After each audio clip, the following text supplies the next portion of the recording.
तो hi everyone, कैसे हो? Good morning, good afternoon and good evening. यदि आप शाम में देख रहे हैं, मॉर्निंग में देख रहे हैं, आफ्टरनून में देख रहे हैं, तो सभी स्टूडेंटों को मेरी तरफ से गुड मॉर्निंग और राम राम जी, सभी भाई और बहनों को। ठीक है, तो आज हम AKTU के बीटेक के फर्स्ट ईयर के स्टूडेंट के लिए इंजीनियरिंग फिजिक्स और यूनिट नंबर 4 का जो स्टूडेंट नेम है फाइबर ऑप्टिक्स एंड लेजर है। आप बोल सकते हैं कि सर इसके दो पार्ट हैं, एक तो फाइबर ऑप्टिक्स है और एक दूसरा कौन सा पार्ट है? लेजर पार्ट है। तो welcome to my YouTube channel BTech poly by AK। यदि आपने सब्सक्राइब नहीं कर रखा है तो सबसे पहले सब्सक्राइब करिए। यदि आपको free of cost PDF notes चाहिए इस चैप्टर के या फिर इससे पहली वाली यूनिट के, तो आपको हमारे टेलीग्राम में, वहां से जाके आप टेलीग्राम को ज्वाइन कीजिए और वहां से आप नोट्स को डाउनलोड कर लीजिए। ठीक है, क्योंकि आप जब एग्जाम टाइम में जाओगे तो एक बार इनको पढ़ के चले जाना, गारंटी मैं लेता हूं कि आपके अच्छे मार्क्स फिजिक्स के अंदर आएंगे। ठीक है, गारंटी है इस बात की। तो आपके लिए एक बहुत बड़ा सरप्राइज भी हम लेकर आएंगे कि जैसे ये पूरी यूनिट्स हम स्टूडेंट पढ़ते हैं, जैसे यूनिट 4 को हम पढ़ेंगे तो हम इसको कम से कम 2 पेज में, पूरी यूनिट को कम से कम 2 पेज में आपको ऐसा निचोड़ कंटेंट दूंगा मैं कि आप एग्जाम टाइम से पहले एक बार देख लीजिए तो पूरी सभी चीज आपको याद हो जाएंगी। ठीक है ना, तो चलिए स्टार्ट करते हैं इस प्यारी सी वीडियो को। Yes, my name is Ankush Kumar and this is your beautiful सा चैनल है बीटेक पॉली। ठीक है, तो ये वन शॉट ही है, लेकिन वन शॉट का हमने नाम दिया है इसको क्या? Gun shot. ठीक है, तो यूनिट 4 का स्टूडेंट नेम है क्या है? Fibre optics and laser. उसका सिलेबस स्टूडेंट यहां पर लिखा है कि सर मैंने 2 पार्ट्स हैं, दोनों पार्ट्स का मैंने सिलेबस लिख दिया है। ये पहला फाइबर ऑप्टिक्स का है, इसे आप पार्ट 1 का नाम दे सकते हैं या पार्ट 2 का नाम दे सकते हैं।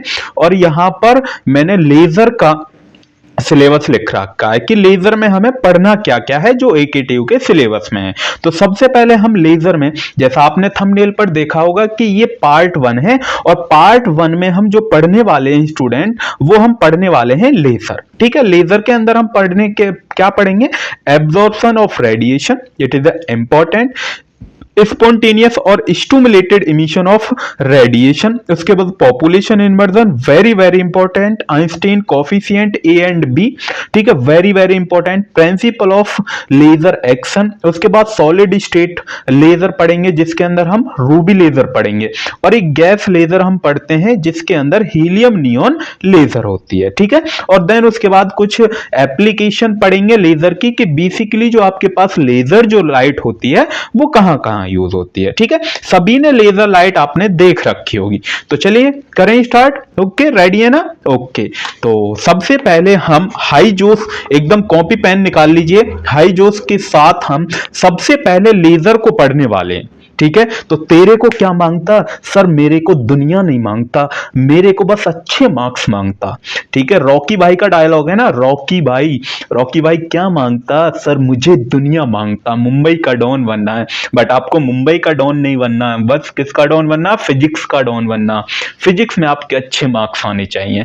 बस मेरा एम यही है कि आपको फिजिक्स के प्यार हो जाए। एकदम बढ़िया कंसेप्ट में एकदम एक्सप्लेन करूंगा लेजर को, बस वीडियो को एंड तक जरूर देखना। इस बात की गारंटी मैं लेता हूं कि इसमें जो क्वेश्चन मैं बताऊंगा 100% आपके एग्जाम में आएंगे ही आएंगे। ठीक है ना, बस वीडियो को एंड तक देखना। ठीक है, सबसे पहले लेजर का पार्ट 1 है। सो सबसे पहले हम पढ़ते हैं कि लेजर आखिर है क्या। तो सभी ने देख रखी होगी क्या? बिल्कुल सर, हमने तो देख रखी है। जब एग्जाम टाइम क्या सर, जब हम छोटे छोटे से थे ना, मेले में जाया करते थे, तो वहां से एक 20 या 30 रुपए की आया करती थी या 50 रुपए की, जिसके अंदर से एक यहाँ पर बटन प्रेस रहता था और वहां से एक रेड कलर की लाइट फॉल होती थी, रेड कलर की लाइट निकलती थी। क्या सर जो आपके पास पास लेजर जो रहती है और जो टॉर्च जो रहती है जो हम घरों में यूज करते हैं वो सेम होती है क्या? नहीं, ऐसा नहीं है। जो ऑर्डिनरी वो हम जो आपके पास टॉर्च जो रहती है उसको हम ऑर्डिनरी लाइट हम बोलते हैं, ठीक है। बेसिकली हम आपको बताएंगे डिफरेंस क्या क्या है। और जो लेजर लाइट है वो केवल एक पॉइंट पर ही फोकस करती है, ठीक है, और वो बहुत दूर तक 1000 किलोमीटर तक बहुत दूर तक फोकस करती है, बहुत दूर तक ट्रेवल कर सकती है। बट आपके पास टॉर्च जो रहती है वो एक थोड़ी सी डिस्टेंस तक ही ट्रेवल कर पाती है। तो सबसे पहले लेजर हम पढ़ते हैं। तो लेजर की डेफिनेशन या आप बोल दीजिए लेजर की फुल फॉर्म है कि light amplification by stimulated emission of radiation. इसमें एक शब्द आया है स्टूडेंट, स्टिमुलेटेड इमिशन। बस आप इस शब्द को याद रखिए, बाकी का कंसेप्ट अभी 5 मिनट बाद पूरा समझ में आ जाएगा कि स्टिमुलेटेड इमिशन क्या है, ठीक है। तो इसकी एल से laser light amplification by stimulated emission of radiation, जो पूरी प्रोसेस है वो स्टिमुलेटेड इमिशन के ऊपर वर्क करती है। कौन वर्क करती है? लेजर वर्क करती है। तो पहला पॉइंट क्लियर? बिल्कुल सर। देन उसके बाद दूसरा पॉइंट है, इट इज अ डिवाइस, ये एक ऐसी डिवाइस होती है used to produce a strong monochromatic collimated and highly coherent beam of a light. मतलब इसके अंदर क्या होती है कि प्रोड्यूस करती है, क्या प्रोड्यूस करती है? मोनोक्रोमेटिक। मोनोक्रोमेटिक मतलब सिंगल कलर की ही फ्रीक्वेंसी रहती है। सिंगल कलर जैसा आपने देखा है कि आपके पास रेड कलर की ही लेजर रहती है, किसी ने देखा होगा ग्रीन कलर की लेजर होती है, किसी ने देखा होगा येलो कलर की लेजर होती है। तो बेसिकली जो हम ज्यादातर देखते हैं वो रेड कलर की देखते हैं, ठीक है ना। लेकिन बस व्हाइट कलर को छोड़कर बाकी के सभी कलर की लेजर होती है, ठीक है। देन उसके बाद कोलिमिनेटेड का मीनिंग जो है स्टूडेंट कि एक ही मतलब बिना स्प्रेड के वो 1000 किलोमीटर बहुत दूर तक ट्रेवल्स कर सकती है, स्प्रेड नहीं होती है। हाईली कोहेरेंट मतलब एक ही फेज में या एक ही मीडियम में ट्रेवल्स करती है। Beam of a light it depend on the phenomena of stimulated emission. तो वो किसके ऊपर डिपेंड करती है? Stimulated emission. बस मैं अभी बोल रहा हूं कि आप इसको बस थोड़ा सा याद रखिए, मैं आपको बताऊंगा स्टिमुलेटेड इमिशन क्या होता है। बस थोड़ा सा पेशेंस रखिए, केवल 5 मिनट का, ठीक है ना। देन उसके बाद it is the updated form of maser. जब साइंटिस्ट थे एल्बर्ट आइंस्टीन थे, तो एल्बर्ट आइंस्टीन ने जब ये इसको क्या किया, एक्सपेरिमेंट किया, तो उन्होंने उससे पहले भी कई साइंटिस्ट थे, तो उन्होंने इस मतलब मेजर की अपडेटेड फॉर्म है लेजर। पहले बहुत साइंटिस्ट थे तो उन्होंने मेजर नाम दिया, अब मेजर को अपडेट की फॉर्म में बनाया गया, किसको? लेजर को। और लेजर जो नाम दिया वो हम बोल सकते हैं एक अली जवान साइंटिस्ट थे, उन्होंने दिया। बेसिकली कंफर्म नहीं है, या फिर आप ये बोल सकते हैं कि एल्बर्ट आइंस्टीन ने इसका मेजर की फॉर्म को ही अपडेट करके लेजर रख दिया। इज दैट क्लियर है ना? Okay. In which microwave amplifier, then उसके बाद amplifies. Laser is different from ordinary light. मैंने बोला कि जो आपके पास लेजर जो लाइट रहती है वो डिफरेंट रहती है, अलग रहती है। कौन सी? ऑर्डिनरी लाइट जो हम घर में यूज करते हैं उससे। In the sense that laser produce coherent light. जो आपके पास लेजर जो रहती है वो कोहेरेंट लाइट प्रोड्यूस करती है, मतलब एक ही फेज में ट्रेवल कर सकती है ये लाइट। बट यहां पर ये जो आपके पास लेजर रहती है वो हाईली मोनोक्रोमेटिक, एक ही कलर की रहती है, मतलब सिंगल वेवलेंथ रहेगी उसकी। क्या रहेगी? Single wavelength. यदि आपने देखा होगा जो आपके घर में ट्यूब लाइट जो रहती है, जिसे आप बल्ब बोलते हैं, ट्यूब बल्ब, तो आप देखेंगे उसमें से 7 कलर रहते हैं, क्योंकि वो व्हाइट कलर की होती है। तो वो कुछ हमारे जैसे घर में लगी रहती है, रूम में लगी रहती है, तो वो रूम तक ही क्या कर सकती है, अपने जो आपके लाइट जो रहती है उसको स्प्रेड कर सकती है। बट आपके पास जो लेजर लाइट रहती है वो बहुत दूर तक फोकस करती है, और वो भी एक ही पॉइंट पर। तो अगला पॉइंट यही है, it is highly collimated, can travel 1000 kilometre without spreading. बिना स्प्रेडिंग के 1000 किलोमीटर तक चल सकती है। कौन? Laser light. It is a very narrow beam of a light. तो आपने देखा होगा कि जब भी कभी लेजर लाइट को आपने कभी ऑन किया होगा तो एक छोटी सी बीम ऑफ ए लाइट जाती है। ऐसा नहीं है जैसे आपके पास टॉर्च होती है तो उसमें से बहुत बड़ी लाइट निकलती है, उस टाइप से नहीं, बट कैसा देखा कि आपने जैसे ये पेन की नोक है तो देन उसके बाद यहां से ऐसी ही लाइट निकलती है, बहुत narrow beam of a light चलती है, ठीक है ना। उसके बाद यहां पर जो मैं अभी आपसे बोल रहा था कि 5 मिनट रुक जाइए, तो वही कंसेप्ट अब यहां पर आने वाला है। तो इसके अंदर हम पढ़ने वाले हैं प्रोसेस ऑफ रेडिएशन, या आप बोल दीजिए मैकेनिज्म। तो इसके 3 प्रकार हैं, मतलब 3 प्रोसेस हैं, प्रकार नहीं है, काइंड नहीं है, ठीक है। इसके अंदर क्या है, 3 प्रोसेस हैं रेडिएशन की। तो पहली जो है वो स्टिमुलेटेड एब्जॉर्प्शन है, दूसरी आपके पास स्पॉन्टेनियस इमिशन है, और तीसरी आपके पास स्टिमुलेटेड इमिशन है। तो 3 प्रकार के आपके पास क्या होती है, मैकेनिज्म बोल सकते हैं, प्रोसेस बोल सकते हैं। अब सबसे पहले हम पढ़ते हैं स्टूडेंट स्टिमुलेटेड एब्जॉर्प्शन क्या होता है। तो यहां पर स्टिमुलेटेड एब्जॉर्प्शन लिखा है। एब्जॉर्प्शन का ही मतलब क्या है कि आपके पास कोई फोटोन आएगा, उसको मैं एब्जॉर्ब कर लूंगा। मैं नहीं सर, मैं क्यों एब्जॉर्ब करूंगा, मैं कोई वो थोड़ी हूं फोटोन या इलेक्ट्रॉन जो मैं उसको एब्जॉर्ब करूंगा। तो यहां पर बेसिकली हम किसकी बात कर रहे हैं कि आपके पास 2 स्टेट हैं। 2 स्टेट कौन से हैं स्टूडेंट, ये जो आपके पास है, ये नीचे आप देख रहे होंगे, ये आपके पास होता है ग्राउंड स्टेट, इसको क्या बोलते हैं, ग्राउंड स्टेट। और ये आपके पास जो दूसरा स्टेट है, इसको हम बोलते हैं एक्साइटेड स्टेट। एक्साइटेड स्टेट को आप बोल सकते हैं कि हायर स्टेट, या फिर ये जो लोअर है इसको आप बोल सकते हैं कि लोअर। ग्राउंड को ही लोअर बोलते हैं, हायर को ही एक्साइटेड स्टेट बोलते हैं। अगर आप किसी बुक में देखेंगे तो वहां पर आपको ये मिलेगा, तो कंफ्यूज नहीं होना है यदि आप किसी बुक से पढ़ते हैं, ठीक है ना। तो यहां पर क्या लिखा है कि when an atom is in it's ground state, अगर आपके पास कोई एटम है तो वो एटम आप यहां पर देखेंगे तो ये यहां पर क्या है कि ये ग्राउंड स्टेट में है। भाई ये इसको मैंने क्या बोला, ग्राउंड स्टेट बोला है। And a photon of energy H knew it is incident over it, अगर यहां से कोई फोटोन आता है शू शा शा शू, तो यहां से कैसा आएगा, बहुत प्यारा सा फोटोन आएगा। वो बेचारा क्या करेगा, फोटोन इस ये जो यहां पर एटम है इसके साथ टकराएगा, कोलाइड करेगा। कोलाइड करने के बाद क्या होगा भाई, ये कहेगा भाई एटम, भाई तू मेरे पास आ जा, हाँ आ जाना अब तू मेरे पास। तो ये क्या करेगा, ये जो बेचारा फोटोन है ये इस एटम के पास चला जाएगा, और एटम क्या करेगा, अपने अंदर इसकी एनर्जी को, इस फोटोन की एनर्जी को एब्जॉर्ब कर लेगा।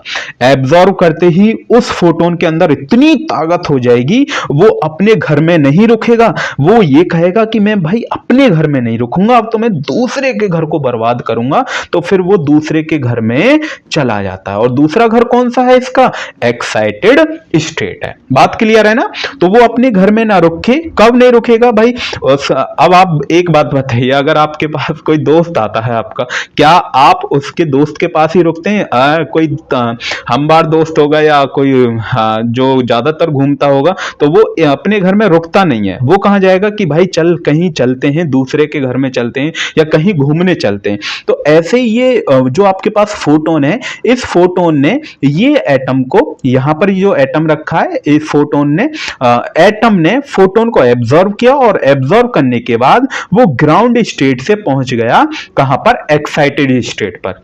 कहां पर पहुंच गया, एक्साइटेड स्टेट पर पहुंच गया, ठीक है ना student.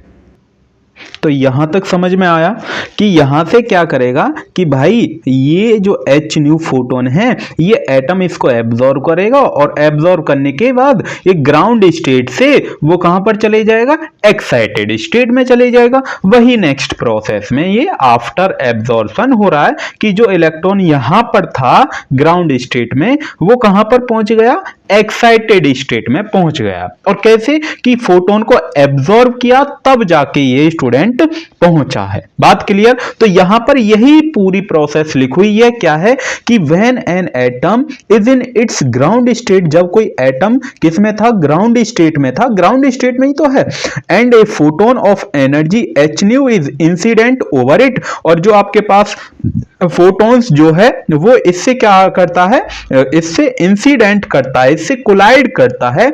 It come to its excited state after absorbing the photon. और जैसे ये फोटोन जो है वो एटम के साथ कोलाइड करता है और एटम इस फोटोन को एब्जॉर्ब करते ही वो एक्साइटेड स्टेट में चला जाता है। इस पूरी प्रोसेस को हम बोलते हैं एब्जॉर्प्शन ऑफ रेडिएशन या स्टिमुलेटेड एब्जॉर्प्शन। बात क्लियर। और यहां पर जो स्टूडेंट एनर्जी जो रहेगी वो E2 minus E1 is equal to H nu. E2 minus E1 is equal to H nu. H nu यहां पर क्या है, फोटोन है। बात क्लियर है ना। सभी को पहली प्रोसेस समझ में आई है कि सर बिल्कुल एकदम मजा आ गया, पहला प्रोसेस हमको एकदम क्लियर कंसेप्ट हुआ है। अब यहां पर स्टूडेंट हम देखिए यहां पर लिखा है कि द रेट ऑफ एब्जॉर्प्शन, जो आपके पास एब्जॉर्प्शन है वो डायरेक्टली प्रोपोर्शनल किस किस के है। इसको हम स्टूडेंट अगर तुम किसी अदर बुक में देखोगे तो वहां पर आपको प्रोबेबिलिटी नजर आएगी। क्या आएगी, प्रोबेबिलिटी। तो वो किस किस के ऊपर डिपेंड कर रही है, तो पी से प्रोबेबिलिटी आप बोल दीजिए, रेट ऑफ एब्जॉर्प्शन आप बोल सकते हैं। तो यहां पर number of atom in lower energy state, lower energy state मतलब जो आपके पास ग्राउंड स्टेट थी उसमें कितने नंबर ऑफ एटम है उसके ऊपर डिपेंड करेगी और उसकी एनर्जी डेंसिटी के ऊपर डिपेंड करता है। तो डायरेक्टली प्रोपोर्शनल कौन कौन के, एक तो एनर्जी डेंसिटी के, ई न्यू के और नंबर ऑफ एटम के। तो यहां पर यही है कि P12 मतलब यहां पर क्या है कि एनर्जी डेंसिटी, एनर्जी स्टेट है। तो जैसा ग्राउंड स्टेट से कहां पर गया था, एक्साइटेड स्टेट में। तो यहां पर 2 जो है वो एक्साइटेड स्टेट है और जो 1 है वो आपके पास क्या है, ग्राउंड स्टेट है। वो डायरेक्टली प्रोपोर्शनल किसके है, नंबर ऑफ एटम N1 के इक्वल है। देन उसके बाद एनर्जी डेंसिटी, तो एनर्जी डेंसिटी के इक्वल है। अब ये दोनों ही डायरेक्टली प्रोपोर्शनल है, दोनों ही डायरेक्टली प्रोपोर्शनल है। तो मैंने ऐसे दोनों को ही डायरेक्टली प्रोपोर्शनल, दोनों को एक समान में एक की फॉर्म में लिख दिया। जैसे ही डायरेक्टली प्रोपोर्शनल को हटाते हैं तो यहां पर आता है स्टूडेंट B12। क्या आता है, ये आपके पास B12 आपके पास आ जाता है। तो यहां पर ये जो B12 लिखा है यही आपके पास होता है आइंस्टीन कोएफिशिएंट ऑफ एब्जॉर्प्शन। ठीक है, तो यहां पर मैंने B12 लिख दिया है कि आइंस्टीन कोएफिशिएंट ऑफ एब्जॉर्प्शन है। क्लियर है ना। ओके, अब हम पढ़ते हैं स्पॉन्टेनियस इमिशन। स्पॉन्टेनियस इमिशन क्या है कि जैसे आपने देखा अभी एब्जॉर्प्शन वाले में, तो एब्जॉर्प्शन पर यहां पर एटम्स था कि बिल्कुल सर यहां पर आपके पास एटम आ गया था। अब यहां से क्या करेगा, ये आपके पास एक्साइटेड स्टेट होती है स्टूडेंट। क्या होती है, एक्साइटेड स्टेट। एक्साइटेड स्टेट में जो भी आपके पास एटम जो रहेगा वो 10 की पावर -8 सेकंड तक रुकता है, -10 की पावर 8 सेकंड तक रुकता है। और जैसे ये इतना टाइम कंप्लीट हो जाएगा इस एटम को, तो वो वापस अपने घर पर चला जाता है। भाई जैसे अब आपके घर वाले हैं, ठीक है, तो क्या करते हैं कि भाई अगर तुझे जाना है अपने दोस्त के यहाँ तो तू 1 घंटे में वापस आ जाइयो। तो यहाँ पर इसके पेरेंट्स कहते हैं कि भाई तू जा तो रहा है अब फोटोन को लेकर, लेकिन फोटोन को ऊपर एक्साइटेड स्टेट में जा रहा है, उस फोटोन को वापस भी आना अपने घर। तो वो वापस कितनी देर में आएगा, 10 की पावर -8 सेकंड तक, मतलब 1 सेकंड से भी बहुत कम टाइम होता है। उतनी देर में ये जो एटम्स था जो ऊपर गया था एक्साइटेड स्टेट में, वो ग्राउंड स्टेट में आ जाता है। ठीक है ना। तो यहां पर ये अपनी ग्राउंड स्टेट में आ जाता है, ये स्पॉन्टेनियस इमिशन होता है। और जो फोटॉन्स को ले गया तो उसको भी तो अपने घर छोड़ कर आएगा, तो वो फोटॉन्स क्या हो जाता है, रिलीज होता है, इमिटेड फोटॉन्स। ठीक है, एच न्यू। तो यहां पर यही पूरी प्रोसेस लिखी हुई है, इसी पूरी प्रोसेस को हम बोलते हैं स्पॉन्टेनियस इमिशन। बात क्लियर है, सभी को समझ में आया कि सर क्या है, एक बार और एक्सप्लेन कर दीजिए कि सर इसमें बच्चा लोग भाइयों क्या है कि इसमें आपके पास कोई एटम्स था, वो एटम यहां पर था पहले से एब्जॉर्प्शन में। ठीक है, जैसे ही यहां पर 10 की पावर -8 सेकंड टाइम कंप्लीट होगा, वो अपने आप ही इटसेल्फ ही वो अपने ग्राउंड स्टेट पर आ जाता है, जैसा हमने इस डायग्राम में आपको दिखाया है। और जो फोटोन उसने एब्जॉर्ब किया था उस फोटोन को इमिट कर देता है। तो यहां से मैंने इमिटेड फोटोन्स को दिखाया है। क्लियर है ना, एकदम क्लियर। ओके, कंसेप्ट समझ में आया कि सर बिल्कुल एकदम कंसेप्ट समझ में आ गया। यहां पर एनर्जी वही है जो पीछे वाले में थी। तो यहां पर before spontaneous emission, after spontaneous emission, ये दोनों डायग्राम आपको बनाकर आने हैं। पक्का आता है, गारंटी है क्वेश्चन, ठीक है। देन यहां पर यही लिखा है कि when an atom is in its excited state it can remain there only 10 की पावर -8 सेकेंड। तो 10 की पावर -8 सेकेंड तक ये रुकता है। आफ्टर दैट, उसके बाद क्या होता है, it's come to its ground state, वो अपनी ग्राउंड स्टेट में आ जाता है। And release of photons of energy H nu, ठीक है, और वहां से उस फोटोन को रिलीज कर देता है, उसकी एनर्जी क्या है, एच न्यू। इस पूरी प्रोसेस को हम स्पॉन्टेनियस इमिशन ऑफ रेडिएशन बोलते हैं। क्लियर है ना, इतना कंसेप्ट क्लियर हुआ कि सर एकदम मजा आ गया, एकदम बढ़िया तरीके से समझ में आ गया है। तो यहां पर किस किस के ऊपर डिपेंड करती है, सर एक ही चीज के ऊपर डिपेंड करती है, वो है number of atom in excited state. तो एक्साइटेड स्टेट कौन सी थी, ये आपके पास एक्साइटेड स्टेट थी। तो इसके ऊपर जितने नंबर ऑफ एटम्स रहेंगे उसके ऊपर ये डिपेंड करेगी कौन, प्रोबेबिलिटी या फिर रेट ऑफ स्पॉन्टेनियस इमिशन। तो यहां पर यही है कि the rate of spontaneous emission is directly proportional to the number of atom in excited state N2।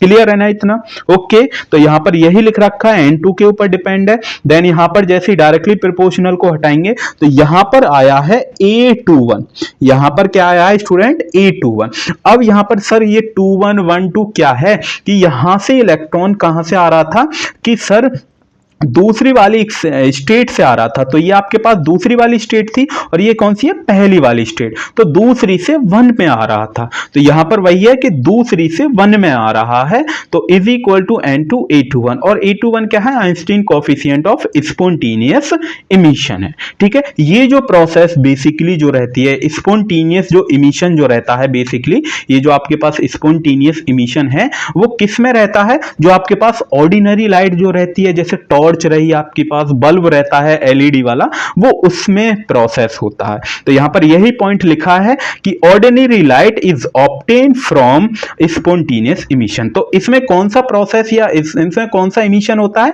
Ordinary light में स्पॉन्टेनियस इमिशन होता है। क्लियर है ना, दूसरा कंसेप्ट क्लियर कि सर एकदम बढ़िया, मजा, एकदम कंसेप्ट आ गया समझ में। तो बिल्कुल एकदम लिख के आऊंगा अपने एग्जाम में, बिल्कुल भी नहीं भूलूंगा तेरे को क्या मांगता, तेरे को क्या मांगता, सर मेरे को दुनिया नहीं मांगता, मेरे को अच्छे मार्क्स मांगता।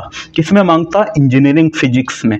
तो बिल्कुल भी टेंशन ना ले, अंकुश सर के साथ फिजिक्स पढ़ेगा बढ़िया एकदम कंसेप्ट के साथ, ठीक है ना। उसके बाद हम जो बेसिकली मैं आपको बता रहा था कि 5 मिनट रुक जाइए, लेकिन 5 मिनट से ज्यादा हो गए, ठीक है ना, कोई बात नहीं है। बट क्या है कि एकदम कंसेप्ट के साथ फिजिक्स पढ़ेंगे। स्टिमुलेटेड इमिशन, ठीक है, जिसके ऊपर आपकी जो लेजर जो लाइट रहती है वो डिपेंड करती है, ठीक है। उसका पूरा ही प्रिंसिपल किसके ऊपर है, इस स्टिमुलेटेड इमिशन, स्पॉन्टेनियस नहीं, स्टिमुलेटेड इमिशन के ऊपर। जो उसमें आ रहा था ना डेफिनेशन में स्टिमुलेटेड इमिशन, तो वही वर्ड यहां पर लिखा है। अब मैं बेसिकली मैं आपको यहां से डायग्राम से बताता हूं कि इसके अंदर होता क्या है, जो भी थ्योरी है वो हम बाद में पढ़ेंगे, ठीक है ना। तो यहां पर क्या है कि आपके पास 2 स्टेट हैं, एक तो ग्राउंड स्टेट होता है, एक दूसरा एक्साइटेड स्टेट। तो जैसे ही वो आपके पास एब्जॉर्प्शन में क्या हुआ था कि जो आपके पास एटम्स था वो यहां पर था, ठीक है, यहां पर था कि सर बिल्कुल यहां पर था, यहां पर मतलब एक्साइटेड स्टेट में था। तो एक्साइटेड स्टेट में बेसिकली जो आपके पास जो इलेक्ट्रॉन्स था वो जो मतलब जो एटम्स था वो -10⁸ सेकंड तक रुकता था। अब बट यहां पर इसके घर वाले मतलब जो जिस दोस्त के यहां पर जाते हो तो उसके घर वाले, उसके फादर या मदर ऐसी हैं कि भाई तुझे रुकने नहीं दूंगी, तुझे तो मैं इससे भी पहले निकालने की कोशिश करूंगी। तो यहां से क्या करता है, इसको एनर्जी दे देते हैं। क्या देते हैं, एनर्जी, कि भाई तुझे यहां पर इतनी देर नहीं रुकना है, इससे पहले ही चले जा तू, 10⁻⁸ सेकंड से पहले ही भेज देते हैं इसको कि भाई इतनी देर तू रुकेगा ही नहीं, इससे पहले ही तुझे जाना पड़ेगा अपने घर। तो ये बेचारा क्या करता है, इसमें लात घूंसे मारे जाते हैं, तब जाके ये बेचारा अपने एक्साइटेड स्टेट से अपने ही वापस घर आ जाता है। कहां पर आ जाता है, अपने ही ग्राउंड स्टेट में आ जाता है। अब एक बात बताइए यहां से कि एक फोटोन्स तो ये ऊपर लेके गया था, ये जो एटम गया था तो यहां से आपने एक फोटॉन्स को एब्जॉर्ब किया और एब्जॉर्ब करने के बाद वो एक्साइटेड स्टेट में पहुंचा था कि सर बिल्कुल पहुंचा था, वो तो हमने एब्जॉर्प्शन में पढ़ा था कि हाँ बिल्कुल सर।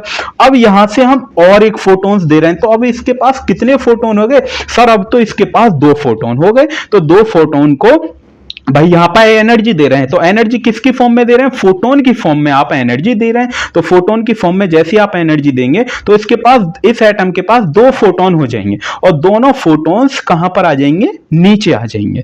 तो दोनों फोटोन्स को रिलीज करते हुए बेचारा ये एटम मर पिट के छित के पता न जन कैसे कैसे वो अपने कहां पर आ जाता है? ग्राउंड स्टेट में आ जाता है। तो ग्राउंड स्टेट में आ गए तो इमिटेड फोटोन्स, तो यहां पर कितने फोटोन्स हैं? 2 फोटॉन्स है, इमिटेड फोटोन। ठीक है ना, आगे बात समझ में? तो इस पूरी प्रोसेस को हम बोलते हैं स्टिमुलेटेड इमिशन। क्लियर है? तो इसी के ऊपर पूरी जो आपके पास लेजर है वो वर्क करती है। ठीक है ना, समझ में आई है ना? ओके, तो अब यहां पर जो हम थ्योरी लिखी है इसको एक बार पढ़ लेते हैं कि when an atom is in its excited state, कोई आपके पास एटम है वो एक्साइटेड स्टेट में है, एक फोटॉन्स जो है वो एच न्यू इंसिडेंट उससे टकराता है, atoms come to its ground state, तो वो वहां से कहां से आ जाता है? अपने ग्राउंड स्टेट पर आ जाता है। But now instead of 1 2 photons of energy H nu each are release, तो यहां से एक फोटॉन्स तो ये और एक फोटॉन्स जो ये एब्जॉर्ब करके गया था, तो 2 फोटॉन्स रहते हैं, तो दोनों फोटॉन्स को ये क्या करेगा? रिलीज करता हुआ आएगा। व्हेन दोज एटम, अगर ये आपके पास एक एटम है, अगर यहां से 2 एटम्स जाते हैं तो 2 एटम्स कितने फोटॉन्स को रिलीज करेंगे? सर 4 फोटॉन्स को यहां से रिलीज करेंगे।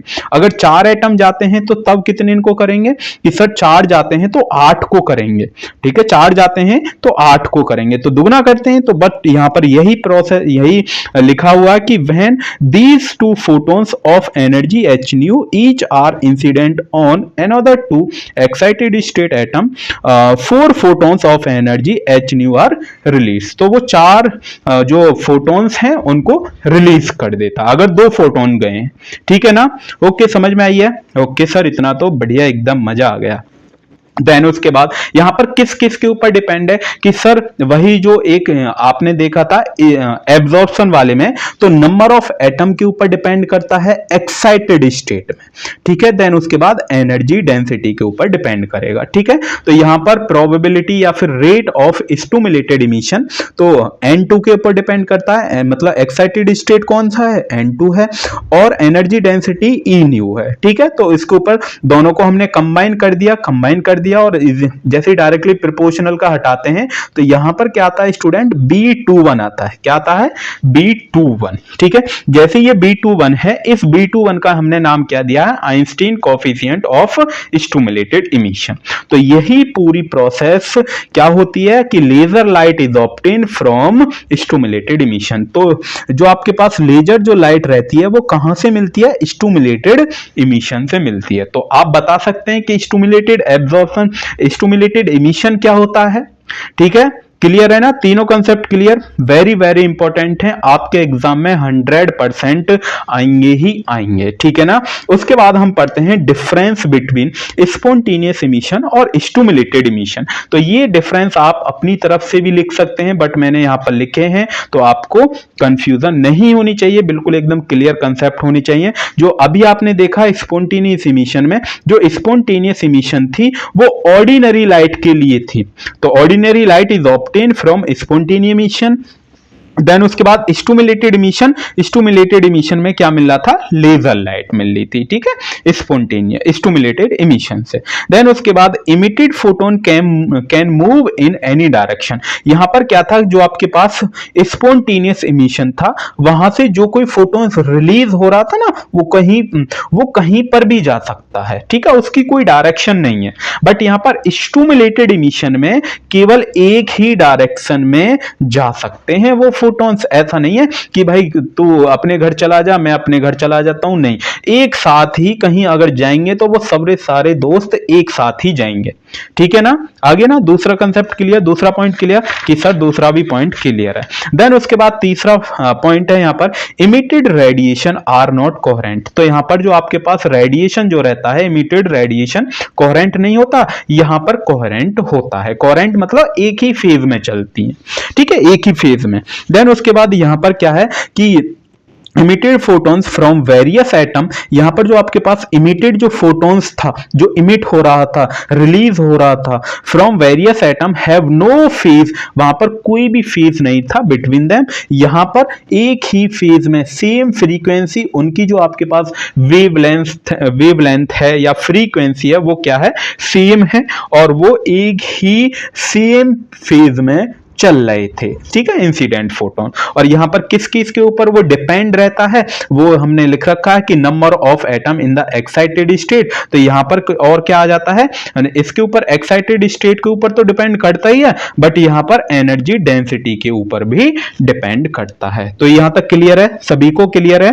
देन उसके बाद हम पढ़ते हैं relation between Einstein coefficient A and B.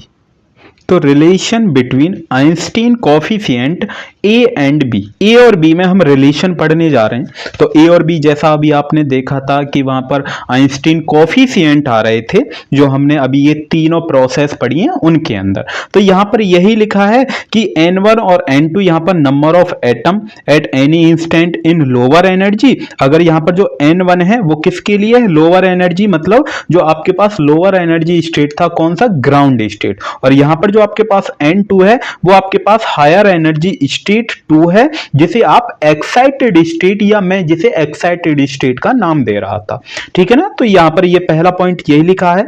Then उसके बाद यहां पर रेट ऑफ एब्जॉर्प्शन मैंने लिख दिए थे कि ये जो किसके लिए था, एब्जॉर्प्शन के लिए था। तो अब मैंने एब्जॉर्प्शन के लिए बता दिया था क्या क्या था, ठीक है, वो नंबर ऑफ एटम के ऊपर डिपेंड कर रहा था, इन किसमें, ग्राउंड स्टेट में, उसके ऊपर डिपेंड कर रहा था, और तो एनर्जी डेंसिटी के ऊपर डिपेंड कर रहा था। तो उसके अकॉर्डिंग ये हम पहले ही पढ़ चुके हैं, अभी पढ़ के आए हैं। तो ये P12 is equal to N1 B12 E nu पहली इक्वेशन है। देन उसके बाद यहां पर rate of spontaneous emission, spontaneous emission वो किसके डायरेक्टली प्रोपोर्शनल था, किसके ऊपर डिपेंड कर रहा था, तो वो कर रहा था P21 is equal to N2A21। और यहां पर जो A21 है वो आपके पास Einstein coefficient of spontaneous emission है, और यहां पर B12 Einstein coefficient of stimulated absorption है। यहां पर एब्जॉर्प्शन है, यहां पर स्पॉन्टेनियस है, और तीसरे वाले में यहां पर आपके पास आता है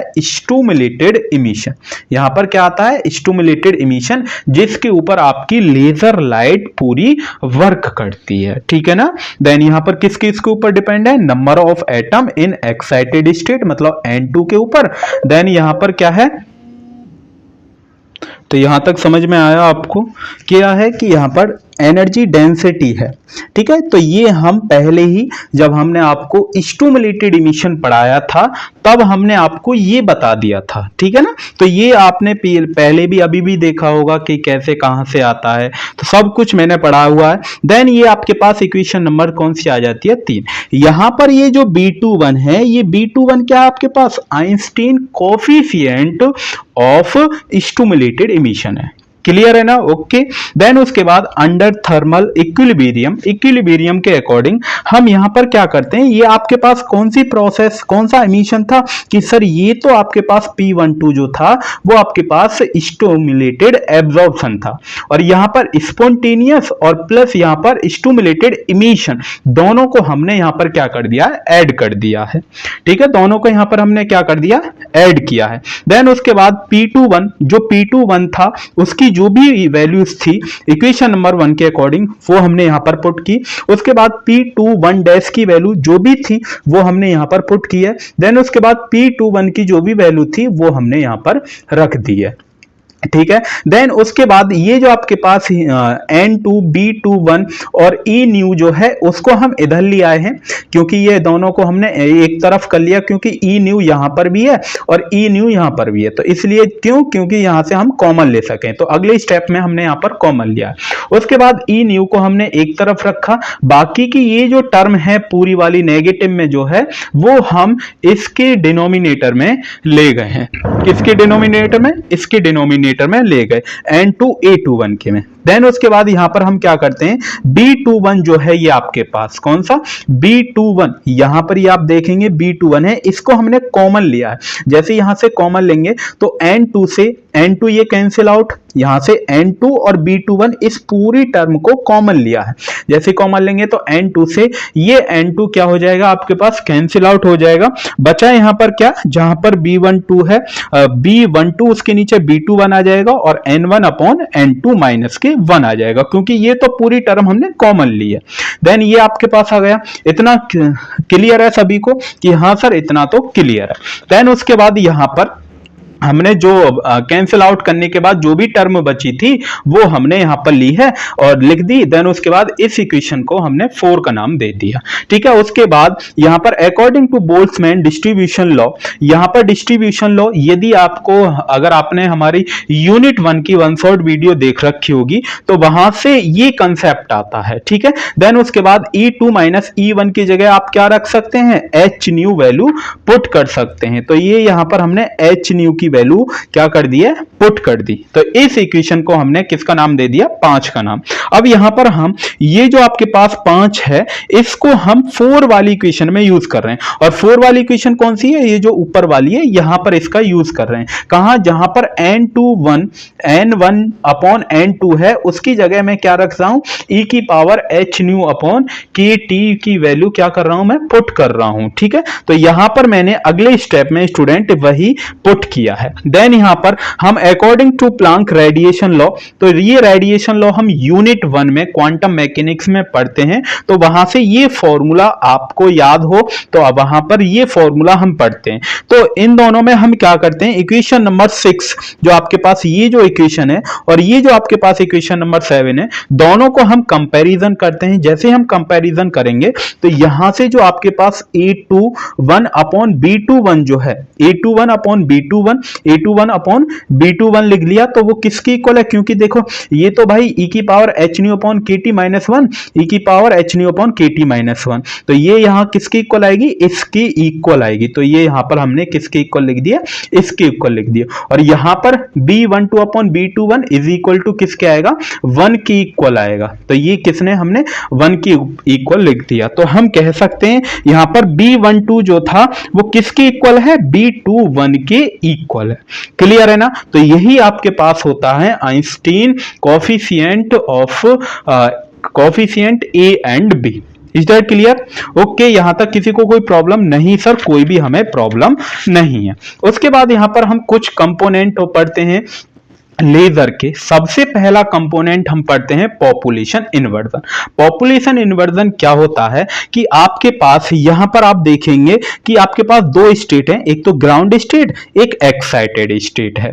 जैसे ही हम ग्राउंड स्टेट से एक्साइटेड स्टेट को एनर्जी देते हैं तो यहां पर आप देखेंगे इलेक्ट्रॉन्स क्या हैं या फिर एटम क्या हैं, यहां पर ग्राउंड स्टेट में ज्यादा हैं as compare to the excited state. तो आप ये बोल सकते हैं कि N2 में जो है आपके पास एटम वो ज्यादा है किससे, सॉरी N1 में एटम क्या है, ज्यादा है किससे, N2 से। ठीक है।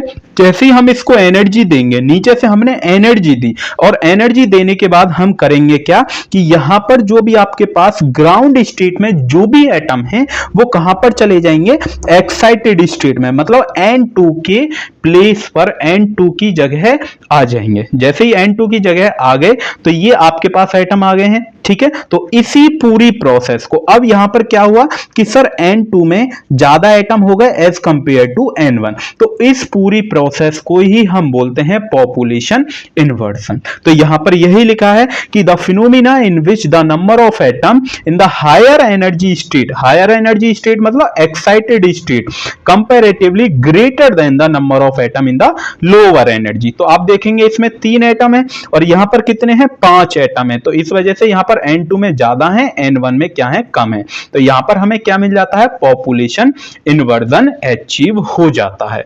इज दैट क्लियर है ना? ओके तो यहां पर नोट करके एक पॉइंट लिखा है कि जहां पर क्या है कि number of atom in excited state में नंबर ऑफ एटम क्या रहेंगे, लार्जर मिलेंगे। तो वहां पर as compare to the ground state, in the ground state मतलब N2 की वैल्यू ज्यादा रहेगी N1 से। तो this process is called stimulated emission.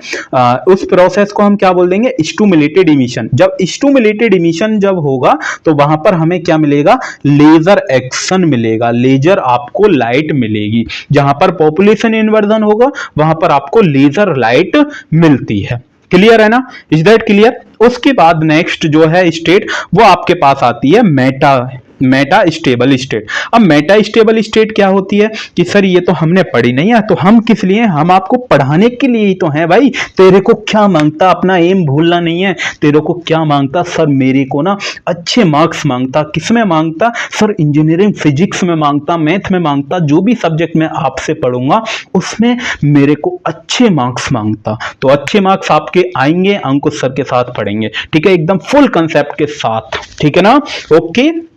Okay तो यहां पर मेटा स्टेबल स्टेट क्या है कि सर हमारे पास 2 स्टेट रहती हैं। एक तो सर कौन सी रहती है, ग्राउंड स्टेट रहती है, और एक रहती है एक्साइटेड स्टेट। तो उसके बीच में एक स्टेट और होती है जिसे हम मेटा स्टेबल स्टेट का नाम देते हैं। तो सर कहने का मतलब क्या हुआ कि सर ग्राउंड स्टेट और एक्साइटेड स्टेट के बीच में एक स्टेट और रहती है मेटा स्टेबल स्टेट, और जिसकी टाइमिंग जो है, जहां पर इलेक्ट्रॉन्स या जो भी एटम रहेगा वो 10⁻³ सेकंड तक रुकेगा। सर क्या ये 10⁻⁻8 सेकंड बड़ा है या 10⁻⁻³ सेकंड बड़ा है? आप बताइए कमेंट बॉक्स में कौन बड़ा है। कि सर मुझे तो यही नहीं पता। अरे भाई 10⁻⁻³ सेकंड बड़ा है, ठीक है। ये यहां पर ज्यादा देर तक एटम रुकेगा और यहां पर क्या रहेगा, एक्साइटेड स्टेट में कम टाइम तक अपना एटम रुकता है, क्योंकि यहां पर नेगेटिव पावर है, यहां पर क्या है, यहां पर -8 पावर है, यहां पर -3 पावर है। तो इस वजह से जो आपका एटम जो एक्साइटेड स्टेट में कहां से आता है, मेटा स्टेबल स्टेट में आता है। तो यहां पर बहुत देर तक मतलब 10⁻⁻³ तक रुकेगा, देन उसके बाद ग्राउंड स्टेट में आना स्टार्ट कर देगा। तो Meta stable state can be defined as state where excited atom can remain for longer time than the normal excited state, ठीक है। then उसके बाद it is also excited state but having lifetime of 10⁻⁻3। तो इसका जो life time है वो कितना है, 10⁻⁻3 सेकंड तक जो आपके पास एटम है वो रुकता है, ठीक है ना। तो मैंने यहां पर लिख दिया है the population inversion occur only in the between Meta stable state and lower state. तो जहां पर आपको पॉपुलेशन जो इन्वर्जन मिलेगा, पॉपुलेशन इन्वर्जन जो आपको अचीव जो होगा, जहां पर आपको लेजर लाइट मिलेगी, वो कहां पर मिलेगी, वो ग्राउंड स्टेट और मेटा स्टेबल के बीच में मिलेगी, जहां से ये फोटोन्स आपको निकलते हुए दिखाई दे रहे हैं। तो यहां पर आपको पॉपुलेशन इन्वर्जन यानी कि लेजर लाइट आपको मिलती है। क्लियर है ना मेटा स्टेबल स्टेट की? सर एकदम क्लियर कंसेप्ट, एकदम बढ़िया, एकदम मजा आ गया ना। देन उसके बाद यहाँ पर नेक्स्ट पॉइंट और लिखा है मेटा स्टेबल स्टेट का, यदि आपके, मैं मानता हूं कि कहीं पर भी मेटा स्टेबल स्टेट एग्जिस्ट नहीं करती है तो वहां पर कोई भी पॉपुलेशन इन्वर्जन नहीं होगा। जहां पर पॉपुलेशन इन्वर्जन नहीं होगा वहां पर स्टिमुलेटेड इमिशन हो ही नहीं सकता, और जहां पर स्टिमुलेटेड इमिशन नहीं होगा तो वहां पर कोई भी लेजर लाइट आपको नहीं मिलेगी। क्लियर है ना इतना? ओके तो यहां पर उसके बाद हम पढ़ते हैं necessary condition to achieve laser action. अब हम कुछ कंडीशन पढ़ने वाले हैं। वो कौन कौन सी कंडीशन है? Necessary condition to achieve laser action, कि जहां पर आपको लेजर लाइट मिलेगी उसकी कंडीशन क्या क्या होने वाली हैं, ठीक है। उससे पहले हम एक शायरी पढ़ते हैं। शायरी पढ़ते हैं मतलब सर शायरी भी पढ़ाएंगे आप? क्या है सर, तो यहाँ पर एक अर्ज किया है, वाह वाह क्या? इरशाद सर, इरशाद। ठीक है, बताना कमेंट बॉक्स में कैसी लगती है। ठीक है, ओके। तू साथ हो तो हर लम्हा खास लगता है, तू साथ हो तो हर लम्हा खास लगता है, तेरे बिना ये दिल उदास लगता है। वाह वाह वाह वाह। ठीक है, ओके। तो यहाँ पर 3 कंडीशन है, वो 3 कंडीशन कौन कौन सी हैं यहाँ पर देखिए। The number of atom in higher state, जो आपके पास मैंने अभी पॉपुलेशन इन्वर्जन जो आपको पढ़ाया है वही यहाँ पर लिखा है कि पॉपुलेशन इन्वर्जन जहां पर अचीव होगा वहां पर आपको लेजर एक्शन अचीव होगा। तो पहला पॉइंट आप पढ़ेंगे तो पहला पॉइंट यही है क्या? The number of atom in higher state energy must be the greater than that in lower energy state so that the rate of emission become greater than the rate of absorption। तो यहां पर stimulated emission क्या रहेगा? ज्यादा रहेगा। किससे ज्यादा रहेगा? greater than the rate of absorption। ठीक है ना? तो यहां पर क्या है? पूरे में population inversion की डेफिनेशन लिखी हुई है। उसके बाद यहां पर दूसरा पॉइंट क्या है कि the radiation must be coherent, जो आपके पास रेडिएशन है वो कोहेरेंट मतलब सेम फेज में चलेगा, सेम मीडियम में। So the probability of spontaneous emission should be negligible. तो यहां पर स्पॉन्टेनियस जो इमिशन होता है उसकी प्रोबेबिलिटी को हम नेग्लिजिबल कर देते हैं in comparison to the probability of stimulated emission, क्योंकि यहां पर स्टिमुलेटेड इमिशन बढ़ जाता है। जब जहां पर स्टिमुलेटेड इमिशन होगा तो वहां पर आपको क्या मिलेगी? लेजर लाइट आपको मिलेगी। ठीक है, पॉपुलेशन इन्वर्जन मिलेगा। और यहां पर क्या है कि the coherent beam of light must be sufficient amplified, और जहां पर कोहेरेंट जो बीम रहेगी, कोहेरेंट बीम ऑफ लाइट रहेगी, वहां सफिशिएंट एम्पलीफाइड होना कंपलसरी है। ठीक है, देन उसके बाद यहां पर पंपिंग पढ़ते हैं।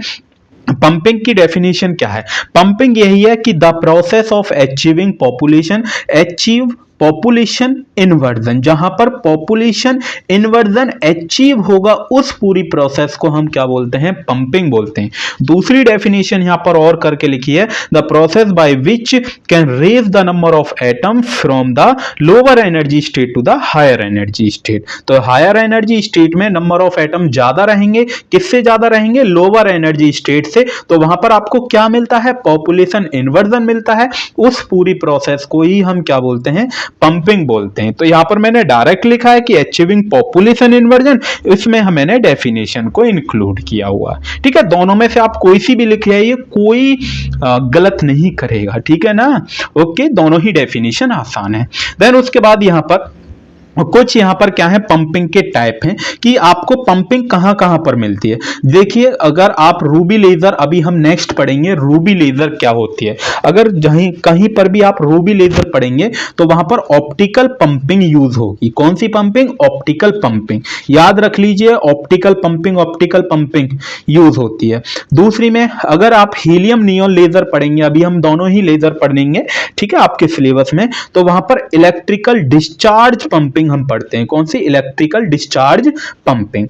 देन उसके बाद यहां पर कोलिजन पंपिंग एक होती है जिसके बीच में इनइलास्टिक एटम होता है। ठीक है, उसके बाद यहां पर सेमीकंडक्टर लेजर जब हम पढ़ते हैं तब यहां पर डायरेक्ट कन्वर्जन पंपिंग का नाम देते हैं। देन उसके बाद chemical pumping used in gas laser, जैसे आपके पास CO2 लेजर होती है ना, उसमें हम कौन सी पंपिंग का यूज करते हैं? केमिकल पंपिंग का यूज करते हैं। तो बात यहां तक क्लियर है? सभी को एकदम क्लियर कि सर इतना तो एकदम क्लियर है। ठीक है, तो तेरे को क्या मांगता? अपना एम भूलना नहीं है। तेरे को क्या मांगता? सर मेरे को दुनिया मांगता। दुनिया नहीं मांगता तेरे को सर रॉकी भाई तेरे को दुनिया नहीं मांगता। तो तेरे को सर क्या मांगता? मेरे को क्या मांगता? सर मेरे को फिजिक्स में अच्छे मार्क्स मांगता। अच्छे मार्क्स आने चाहिए। तो अच्छे मार्क्स क्यों नहीं आएंगे भाई? आपके आएंगे, 100% आपके अच्छे मार्क्स आएंगे। ठीक है ना? देन उसके बाद यहां पर प्रिंसिपल ऑफ लेजर है। लेजर का प्रिंसिपल क्या है? लेजर का प्रिंसिपल वही है जो आप अभी पढ़ के आए हैं, स्टिमुलेटेड इमिशन। स्टिमुलेटेड इमिशन पूरा ही प्रिंसिपल, पूरे ही जो आपके पास लेजर जो रहती है वो पूरी ही किसके ऊपर वर्क करती है? स्टिमुलेटेड इमिशन के ऊपर वर्क करती है। और ये आप अच्छी तरीका से हमने आपको एक्सप्लेन किया है एक दोस्त का एग्जाम्पल लेके। ठीक है, देन उसके बाद यहां पर the ground state atom absorb energy from external source and raise to the the higher state. और जैसे ही वो कहां से ग्राउंड स्टेट से एक एब्जॉर्ब क्या करता है, एनर्जी को मतलब फोटोन को एब्जॉर्ब करता है, वो कहां पर चला जाता है, हायर स्टेट में मतलब एक्साइटेड स्टेट में चला जाता है। ठीक है ना, तो यही तो वहां पढ़ के आए हम। और फिर देन उसके बाद वहां से क्या आता है, शॉर्ट टाइम रुकता है, कहां पर रुकता है, due to short time life 10 की power 8 second in of excited state. Then उसके बाद स्पॉन्टेनियसली कम कहां पर आ जाता है, मेटा स्टेबल स्टेट में। फिर वहां पर कितना देर रुकता है, 10 की पावर -3 सेकेंड तक रुकता है। ठीक है, देन उसके बाद वहां पर आपको क्या मिलता है, पॉपुलेशन इन्वर्जन अचीव हो जाता है। जब पॉपुलेशन इन्वर्जन अचीव हो जाएगा तो फिर आपको क्या मिल जाएगी, एक प्यारी सी लेजर लाइट। सर प्यारी सी, सर वो तो मुझे छोड़कर चली गई, क्या ही करें अब हम, गई ना छोड़कर, जाने दो, जो जा रहा है जाने दो, जो जा रहा है जाने दो। ठीक है ना, बस हमको क्या, अपना एम नहीं भूलना है। सर हमारा एम क्या है, तेरे को क्या मांगता, सर मेरे को अच्छे मार्क्स मांगता। किस में मांगता, फिजिक्स में अच्छे मार्क्स मांगता। ठीक है, तो सेम अपना एम नहीं भूलना अपना। ठीक है, देन उसके बाद हम पढ़ने वाले हैं कंपोनेंट्स ऑफ लेजर। तो इसको बेसिकली यहाँ पर 3 कंपोनेंट हैं। अगर आप किसी भी बुक में देखेंगे तो 3 ही कंपोनेंट बताए जाते हैं आपको। तो सबसे पहला कंपोनेंट है एक्टिव मीडियम। पहला क्या है, एक्टिव मीडियम। देन उसके बाद यहाँ पर मिरर लगाए जाते हैं। क्या लगाए जाते हैं, मिरर लगाए जाते हैं, जिसे आप रेजोनेंट कैविटी बोलते हैं। ठीक है, दूसरा आप ये बोल सकते हैं कि रेजोनेंट कैविटी है। देन उसके बाद तीसरा सोर्स जो रहता है, तीसरा जो कंपोनेंट है वो पंपिंग सोर्स है। ठीक है, यहां पर ये जो मिरर लगाया गया है ये टोटल रिफ्लेक्टिंग मिरर होता है, कि यहां से कोई भी अगर लाइट है कुछ भी है वो यहां से पार तो जा ही नहीं सकती, इससे टकराएगी। टकराने के बाद वो पार्शली रिफ्लेक्टिंग मिरर की तरफ जाएगी जहां से आपको लेजर लाइट मिलती है। ठीक है ना, तो यही इसके 3 कंपोनेंट हैं। अगर कंपोनेंट पूछता है तब आपको ये कंपोनेंट लिख कर आने। तो यहां पर एक्टिव मीडियम या फिर एक्टिव सब्सटेंस लिख रखा है कि a system in which population inversion is achieve is called active substance. जहां पर आपको पॉपुलेशन इन्वर्जन मिलेगा, अचीव होगा, उसको हम बोलते हैं एक्टिव सब्सटेंस। जो बीच में है ना, यहीं पर तो आपको पॉपुलेशन इन्वर्जन मिलता है। जब पॉपुलेशन इन्वर्जन यहां पर मिलेगा तो यहां से आपके पास लेजर लाइट जाएगी। और लेजर लाइट कहां से जाएगी, पार्शली रिफ्लेक्टिंग मिरर से जाती है। ठीक है, उसके बाद पंपिंग सोर्स, ये ऊपर क्या है, पंपिंग सोर्स। अभी हमने आपको पंपिंग सोर्स बताए थे कि एक ऑप्टिकल और एक होता है इलेक्ट्रिकल डिस्चार्ज वाला, जो हीलियम नियोन में यूज करते हैं और हम रूबी लेजर में यूज करते हैं। ठीक है, तो वो 2 टाइप्स यहां पर आपको पढ़ने हैं। तो यहां पर यही है कि with the help of energy source the system can be raised and excited state. With the help of source this source the number of atom in the higher energy state may be increased and the population inversion achieve. तो वहां पर आपको क्या मिलता है, population inversion मिलता है। और पॉपुलेशन इन्वर्जन की वजह से यहां पर आपको क्या मिल जाएगी, क्या मिल जाएगी, सर हमें मिल जाएगी, सर कोई नहीं मिलेगा आपको, बस लेजर लाइट से अलावा अगर आपके हाथ में कुछ नहीं है। ठीक है, बस लेजर लाइट ही मिलेगी। तो इसलिए पढ़ने पर फोकस कर ले बच्चा। देन उसके बाद यहां पर तीसरा पॉइंट है रेजोनेंट कैविटी या फिर ऑप्टिकल रेजोनेटर भी हम बोलते हैं इसको। ठीक है, तो यहां पर पहला पॉइंट क्या है कि the optical resonator consist of 2 reflecting mirror. तो यहां पर 2 मिरर हैं जिसे मैंने R1 का और R2 का नाम दिया है। यहां पर जो R1 मिरर है वो फुली रिफ्लेक्टिंग मिरर है, जैसा मैंने आपको दिखाया है कि टोटल रिफ्लेक्टिंग मिरर, इसे मैंने R1 का नाम दिया है।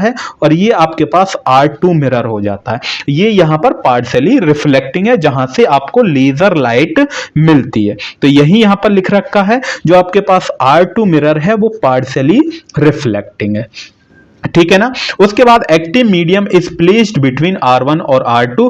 और जैसा कि आपने देखा R1 और R2 के बीच में, R1 और R2 के बीच में यहां पर कौन सा मीडियम लगाया हुआ है, कौन सा मीडियम है, एक्टिव मीडियम या फिर एक्टिव सब्सटेंस है इसके बीच में। किसके बीच में, 2 मिरर के बीच में।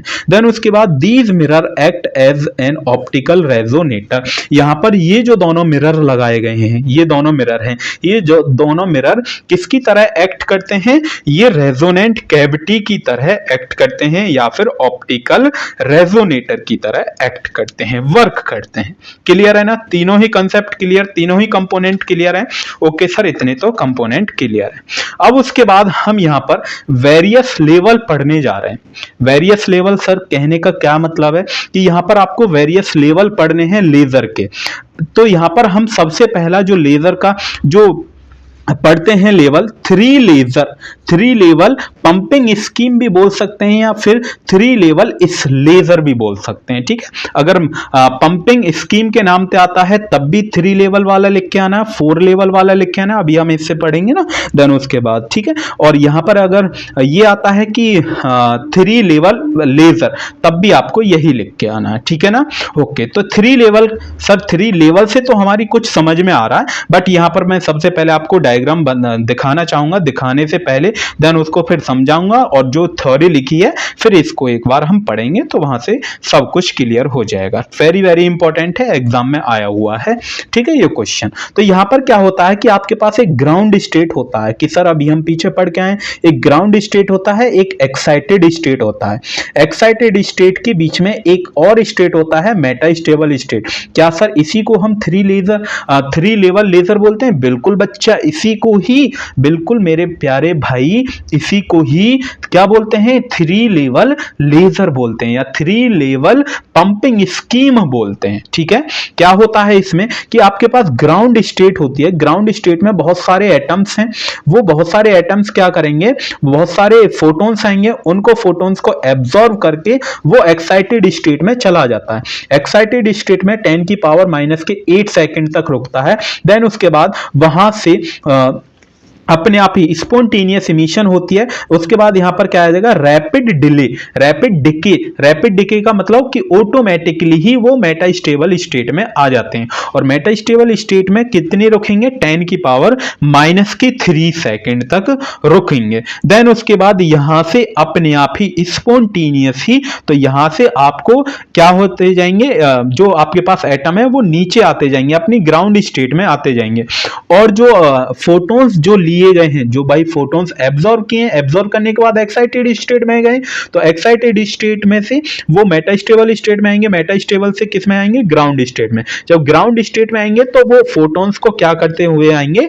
इमिटेड करते आएंगे, रिलीज करते हुए आ जाते हैं। तो इस पूरी ही प्रोसेस को हम थ्री लेवल पंपिंग स्कीम या थ्री लेवल लेजर बोलते हैं। तो यहां पर यही है क्या, a typical three level pumping scheme as shown in figure, जैसा हमने आपको फिगर में दिखाया। दूसरा हमने एक आया कि जो आपके पास E1 जो है, ये जो आपके पास E1 है, इसको मैंने ग्राउंड स्टेट का नाम दिया है। तो E1 कौन सा है? ग्राउंड स्टेट लेवल है। यहां पर जो E3 है वो आपके पास एक्साइटेड स्टेट है या फिर आप पंपिंग लेवल भी आप बोल सकते हैं। देन यहां पर E2 है, उसको मैंने मेटा स्टेबल स्टेट के नाम से दिया है, जिसे आप अपर लेजिंग लेवल बोलते हैं। ठीक है, when the medium is exposed the pumping frequency radiation, a large number of atom will be excited state to E3 level। तो यहां पर क्या हो जाएंगे? E3। यहां से भाई बहुत सारे जो आपके पास E1 में जो हैं वो बहुत सारे एटम्स थे, वो कहां पर चले गए? एक्साइटेड स्टेट में। तो एक्साइटेड स्टेट में क्या होगा? ज्यादा एटम हो गए। अब जो ज्यादा एटम है वो कहां पर आ जाएंगे? मेटा स्टेबल में आ जाएंगे। तो दे डू नॉट स्टे, तो वो यहां पर बहुत देर तक तो स्टे नहीं कर सकते। कितनी देर तक कर सकते हैं? 10⁸ सेकंड तक रुक सकते हैं at the level, but rapidly undergo downward transition to the metastable state. तो वो किस में आ जाते हैं? मेटा स्टेबल स्टेट में आ जाते हैं, मतलब E2 लेवल में आ जाते हैं। थ्रू किसके थ्रू? ट्रांजिशन के थ्रू। ठीक है, कौन से थ्रू? ट्रांजिशन के थ्रू। ठीक है, देन उसके बाद यहां पर the atom are trapped at this level as the spontaneous transition. तो यहां पर क्या होती है? स्पॉन्टेनियस। भाई यहां पर कौन सी ट्रांजिशन होती है? अपने आप ही आ रहे हैं, अपने आप ही आते हैं, तो कौन सी होती है? स्पॉन्टेनियस इमिशन होता है, स्पॉन्टेनियस ट्रांजिशन होती है। कहां से? द लेवल E2 से E1 में। E2 से जो आपके पास E2 है या आपके पास और E1 है। ठीक है, इज फॉरबिडन, तो यहां पर क्या है, गैप है, forbidden. The pumping continuous and after a short time there will be a large accumulation of atom at level E2। और यहां पर आपको क्या मिलता है, E2, जो आपके पास ये जो E2 है, या फिर आप ये बोल दीजिए कि सर आप इस डायग्राम को तो एक्सप्लेन ही नहीं कर रहे हैं, फिर किस लिए बनाया, ये इसी का ही है डायग्राम। यहां पर हमने दोनों फोटॉन्स को रिलीज करते हुए दिखाया गया है, ठीक है। तो यहां पर क्या हो जाते हैं, बहुत सारी मात्रा में क्या हो जाते हैं, एटम हो जाते हैं, देन उसके बाद रिलीज होना स्टार्ट कर देते हैं, ठीक है। When more than half of the ground level atoms accumulate to at E2 the population inversion condition is achieved between two level E1 और E2। यहां पर जो आपके पास E1 और E2 जो है मेटा स्टेबल स्टेट और ग्राउंड स्टेट के बीच में आपको कौन सी स्टेट मिलती है, कौन सी स्टेट मिलती है, पॉपुलेशन इन्वर्जन आपको मिलता है। जब पॉपुलेशन इन्वर्जन मिलेगा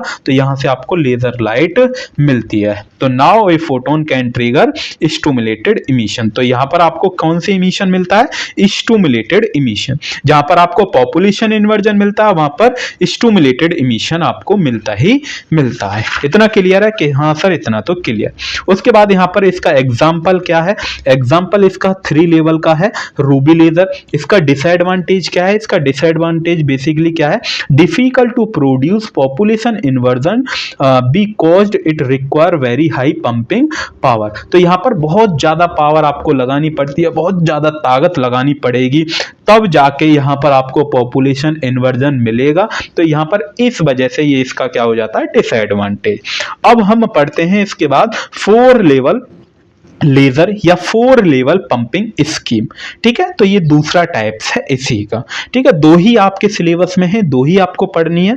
देन यहाँ पर क्या है कि आपको सबसे पहले मैं डायग्राम दिखाता हूं कि सर इसमें अभी तक तो हमने 3 लेजर मतलब 3 लेवल पढ़े थे, अब क्या चौथा लेवल कौन सा आ जाता है, तो चौथा जो लेवल है वो इसको हम बोलते हैं सब मेटा स्टेबल स्टेट बोलते हैं, या आप बोल दीजिए लोअर मेटा स्टेबल, या आप बोल दीजिए इसको अपर मेटा स्टेबल स्टेट, ठीक है। दोनों में से कुछ भी आप बोल सकते हैं। तो यहां पर ये तो ग्राउंड स्टेट हुआ, देन उसके बाद यहां पर ये सब मेटा स्टेबल स्टेट या फिर lower metastable state, then उसके बाद अगर आप इसको सब बोलते हैं तो इसको मेटा स्टेबल स्टेट बोलेंगे, यदि आप इसको लोअर बोलते हैं तो इसको आप अपर मेटा स्टेबल स्टेट बोलेंगे। देन उसके बाद यहां पर कौन सी होती है, एक्साइटेड स्टेट। तो इसके अंदर 4 स्टेट मतलब 4 लेवल हो गए हैं, ठीक है। तो सबसे पहले यहां से क्या होता है कि एटम रहता है, एटम कहां पर जाएगा, एक्साइटेड स्टेट। एक्साइटेड स्टेट में 10 की पावर -8 सेकंड तक रुकेगा। देन उसके बाद वो कहां पर आ जाएगा, अपने आप ही स्पॉन्टेनियस ट्रांजिशन होगा। तो स्पॉन्टेनियस ट्रांजिशन के अकॉर्डिंग मेटा स्टेबल स्टेट में आ जाएगा, वहां पर 10 की पावर -3 रुकेगा। देन यहां पर आपको स्टिमुलेटेड इमिशन रेडिएशन होगा, यहां जहां से आपको लेजर ट्रांजिशन आपको मिलेगी, जहां से लेजर लाइट आपको मिलती हुई दिखाई देगी। देन उसके बाद E2 से E1 के बीच में नॉन रेडियो एक्टिव ट्रांजिशन मतलब स्पॉन्टेनियस इमिशन होगा, अगेन दोबारा से, ठीक है। तो ये आपके पास कौन सी हो जाती है, 4 लेवल लेजर हो जाती है। तो यहां पर मैंने यही है कि जो आपके पास E1 है वो आपके पास ग्राउंड स्टेट है, जो आपके पास E2 है वो आपके पास कौन सा है, लोअर लेजिंग लेवल मतलब लोअर मेटा स्टेबल स्टेट है। देन उसके बाद E3 जो है मेटा स्टेबल स्टेट बोला है, जिसे आप अपर लेजिंग लेवल भी नाम से बोल सकते हैं। और यहां पर जो E4 है एक्साइटेड स्टेट, जिसे आप पंपिंग लेजिंग लेवल बोलते हैं, ठीक है। और यहां से आप देखेंगे तो यहां से क्या हो रहा है, पंपिंग ट्रांजिशन हो रही है। यहां से क्या हो रही है, पंपिंग ट्रांजिशन। पंपिंग ट्रांजिशन का मतलब कि यहां से फोटॉन्स आ रहे हैं। देन उसके बाद ट्रांजिशन 1 से 4 के बीच में पंपिंग ट्रांजिशन आपके पास देखेंगे तो 1 से 4 कौन सी ट्रांजिशन, पंपिंग ट्रांजिशन।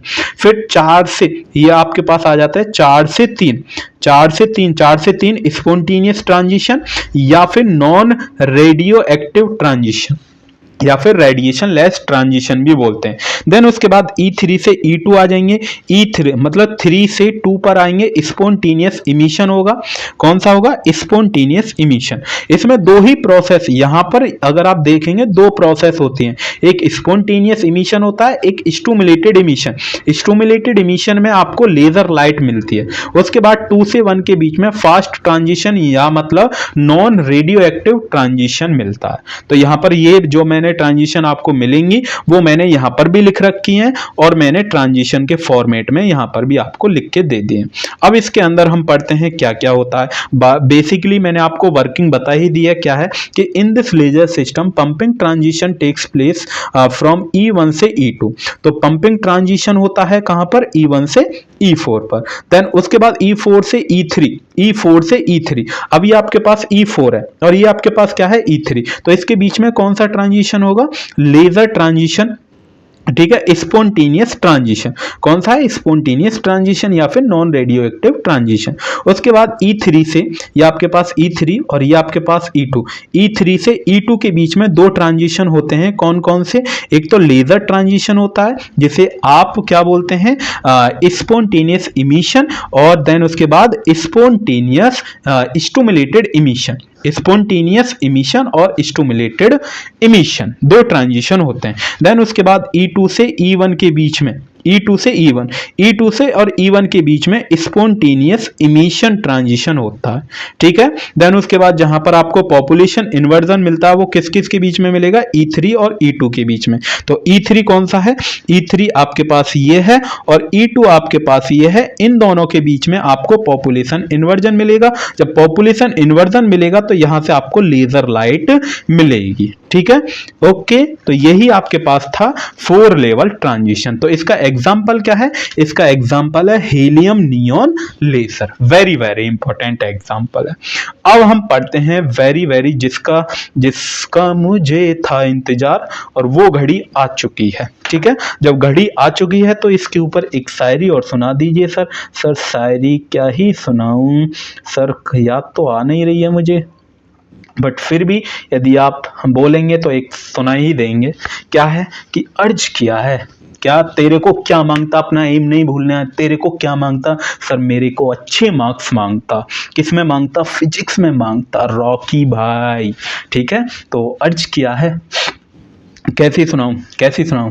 मोहब्बत सच्ची थी पर नसीब नहीं था, मोहब्बत सच्ची थी पर नसीब नहीं था, जिसे अपना समझा वो ही किसी और का था, जिसे अपना समझा वो ही किसी और का था। अरे क्या है सर, आपने तो दिल चीरने वाली शायरी सुना दी। चलिए छोड़िए, शायरी वायरी में ध्यान मत दीजिए, बस आप फोकस करना क्या है, तेरे को क्या मांगता, अपना एम नहीं बोलना। सर मेरे को दुनिया मांगता, दुनिया नहीं, तेरे को दुनिया नहीं मांगता, तेरे को सिर्फ फिजिक्स में अच्छे मार्क्स, बढ़िया मार्क्स मांगता, ठीक है। तो यहाँ पर क्या है आपके पास, मैं इस डायग्राम को एक्सप्लेन कर रहा हूँ, देन उसके बाद जो भी यहाँ पर मैंने लिख रखा है इसको हम पढ़ेंगे। तो यहाँ पर क्या है, आपके पास दो मिरर होते हैं, एक तो ये fully reflecting and mirrors and surface, या मिरर आप बोल दीजिए। देन उसके बाद ये दूसरा है पार्शियली रिफ्लेक्टिंग मिरर बोल दीजिए, या फिर सरफेस बोल सकते। और यहां से आपको क्या मिलेगी, एक लेजर बीम मिलेगी आउटपुट, जिसकी फ्रीक्वेंसी 6943 एंगस्ट्रॉन, ए की पावर 0 लिख रही होगी, इसको हम बोलते हैं एंगस्ट्रॉन, जो कि रेड कलर की होगी। कौन से कलर की, रेड कलर की, जो बेसिकली आपके पास रूबी लेजर जो रहती है, रूबी लेजर वो किसके लिए होती है, रेड कलर के लिए। और जो आपके पास आउटपुट जो रहेगा वो पल्स की फॉर्म में आता है, मतलब कंटिन्यूअस आउटपुट नहीं देती है। कैसा आउटपुट देती है, पल्स की फॉर्म में आउटपुट आपके पास आएगा। कभी आएगा कभी नहीं, कभी आएगा कभी नहीं, कभी आएगा कभी नहीं, कभी लेजर लाइट आएगी कभी नहीं, कभी आएगी कभी नहीं, ठीक है। पल्स की फॉर्म में देती है, जैसे पल्स चलती है ना। कभी आपने देखा है कि जब आप वहां पर जाते हैं कहाँ पर कि सर मैं तो हॉस्पिटल में गया हूँ, तो हॉस्पिटल में पल्स देखी है किसी पेशेंट की, जो पल्स चलती है, तो सेम ऐसे ही उसी प्रकार से चलती है। तो देन उसके बाद यहाँ पर ये जो आपके पास है दूसरा जो है, ये आपके पास रूबी रॉड होती है। तो यहाँ पर क्या है, रूबी रॉड, जो कि Al2O3 प्लस Cr2O3 से मिलकर बनाई है, ठीक है। ये इसलिए हमने मिलकर बनाई है क्योंकि ये क्या होती है, यहाँ पर इसके अंदर क्रोमियम का क्या होता है, आयंस होते हैं, जिस वजह से ये लेजर लाइट हमको, मतलब रेड कलर की लाइट या पिंक कलर की लाइट आपको मिलती है, ठीक है। पिंक कलर की लेजर मिलती है। देन उसके बाद इसके ऊपर से हमने एक जीनोन फ्लैश ट्यूब को, ये आप बोलते हैं, ये जो आपके पास आप देख रहे हैं ये वाली, इसको हमने रैप किया है। रैप कैसे कि ये आपके पास पेन है, ये आपके पास क्या है, पेन, और इस पेन से मैं सपोज ये आपके पास क्या है, कोई वायर है, इस वायर से मैं इस जीनोन, इसके अंदर मैं क्या भरूंगा, जीनोन। तो कुछ इस टाइप से मैंने इसको क्या कर दिया, रैप कर दिया है। पूरी जो आपके पास रूबी रॉड है, इसको मैंने रैप कर दिया। रैप किससे, जीनोन फ्लैश ट्यूब। ये जो आपके पास ब्लैक कलर की जो वायर है, ये आपके पास ट्यूब है जिसके अंदर मैं जीनोन गैस को फिल करूंगा।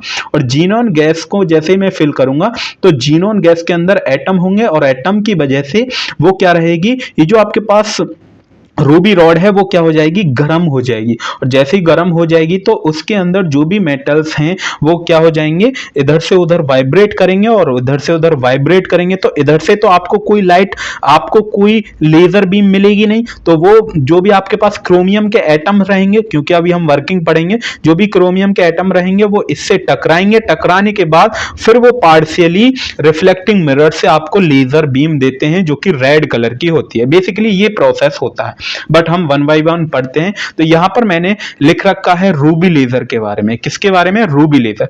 तो रूबी लेजर, यहां पर रूबी लेजर इज बेसिकली, यहां पर Al2O3 मतलब एक सिलिका का क्रिस्टल रहता है, जिसके अंदर में 0.05% बाई वेट, मतलब इतना वेट मैं तोलूंगा, उसके अंदर क्रोमियम एटम को मैं मिलाता हूं। किसके अंदर मिलाता हूं, इसके अंदर जो आपके पास सिलिका की क्रिस्टल है, और सिलिका मतलब Al2O3, ठीक है, एल्युमिनियम ऑक्साइड। देन उसके बाद Al3 positive ion in crystal lattice are substitute by the chromium ion. जो आपके पास Al3 पॉजिटिव आयन है उसको हम सब्स्टिट्यूट मतलब हटा देते हैं, किससे, क्रोमियम आयन से हटा देते हैं, रिप्लेस कर देते हैं। अब ऐसा क्यों किया है हमने रिप्लेस, क्योंकि क्रोमियम आयंस जो रहते हैं Cr3 positive constitute the active centre. ये क्या इसके अंदर होते हैं, एक्टिव सेंटर के अंदर होते हैं, जहां पर एल्युमिनियम और ऑक्सीजन एटम्स आर इंसर्ट, जहां पर एल्युमिनियम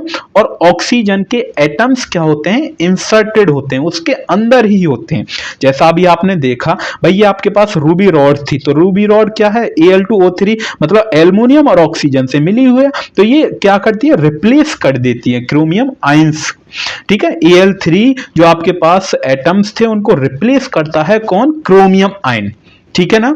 देन उसके बाद क्रोमियम आयंस जो आपके पास Cr3 पॉजिटिव जो था, मतलब क्रोमियम आयन जो था, वो हमें क्या देता है, transparent Al2O3 crystal, a pink और a red colour depending upon its concentration. कि यदि हम Al2O3 के क्रिस्टल कितने मिलाएं उसके ऊपर डिपेंड करता है कि वो हमें पिंक लेजर लाइट देगी या फिर रेड कलर की लेजर लाइट देगी। तो ये क्यों देता है, किसकी वजह से देता है, क्रोमियम आयंस देता है। बेसिकली इसीलिए ही हम क्रोमियम आयंस को मिलाते हैं, जिस वजह से जो आपका क्रोमियम आयन है, मतलब जो आपके पास एल्युमिनियम है, एल्युमिनियम रिप्लेस करता है, सब्स्टिट्यूट करता है क्रोमियम आयंस को, और क्रोमियम आयन की ही वजह से हमें रेड कलर या फिर पिंक कलर की आपको लेजर लाइट मिलती है। वो डिपेंड करता है कि आपने कंसंट्रेशन कितनी मिलाई है। ठीक है ना, बात क्लियर, ओके, कंसेप्ट क्लियर है ना, कि okay sir concept clear. Then उसके बाद यहां पर कंस्ट्रक्शन है। कंस्ट्रक्शन क्या है कि ruby laser is basically depend on 3 energy level. अभी हमने आपको 3 लेवल एनर्जी लेवल पढ़ाया था, तो वो उसके ऊपर डिपेंड करती है, कौन, रूबी लेजर। तो रूबी लेजर के अंदर क्या रहते हैं, 3 एनर्जी लेवल। देन उसके बाद इस consist of A pink Ruby cylindrical rod, एक सिलेंड्रिकल रॉड है जिसका एंड क्या है, ऑप्टिकली फ्लैट है, और एक क्या है, पैरेलल है। उसके बाद एक एंड पर यहां पर फुली सिल्वर्ड मिरर लगाया हुआ है, और दूसरे एंड पर पार्शली सिल्वर्ड मिरर लगाया हुआ है। ठीक है, द रॉड इज रैप्ड, और जो आपके पास जो रॉड है उसको रैप किया गया है कॉइल फ्लैश लैंप फिल, जिसके अंदर हम जीनोन गैस भरते हैं। क्या भरेंगे, उसके अंदर जीनोन गैस। जो आपके पास ये जो आप देख रहे होंगे जिसे मैंने अभी बताया था, तो इसके अंदर हम जीनोन गैस को फिल करते हैं, जीनोन गैस होती है। ठीक है, देन उसके बाद इसकी कुछ कैरेक्टरिस्टिक्स हैं। अभी मैंने बताया क्या क्या कैरेक्टरिस्टिक हैं। Solid state, it is a solid state laser, solid state laser होती है, गैस लेजर नहीं है, ठीक है। देन उसके बाद ये 3 लेवल लेजर है।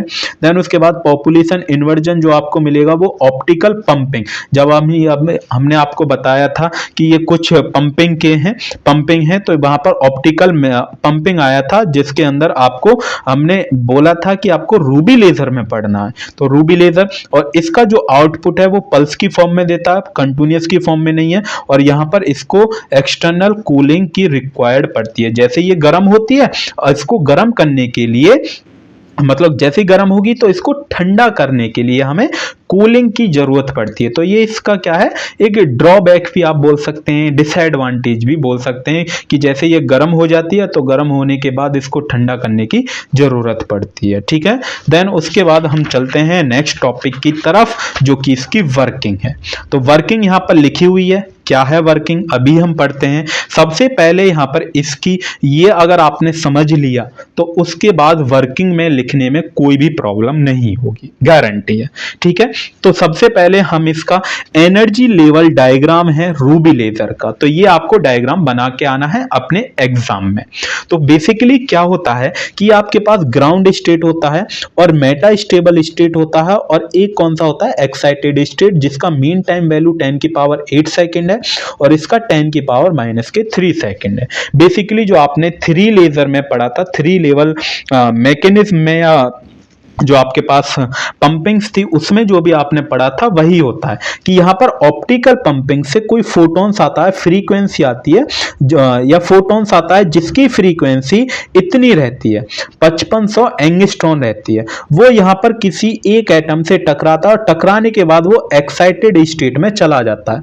जैसे ही वो एक्साइटेड स्टेट में चला जाता है, देन उसके बाद यहाँ पर 10 की पावर 8 सेकेंड रुकता है और अपने आप ही स्पॉन्टेनियस ही वो रेडिएशन लेस ट्रांजिशन, मतलब किस किस के बीच में, E3 और E2 के बीच में रेडिएशन लेस ट्रांजिशन होता है।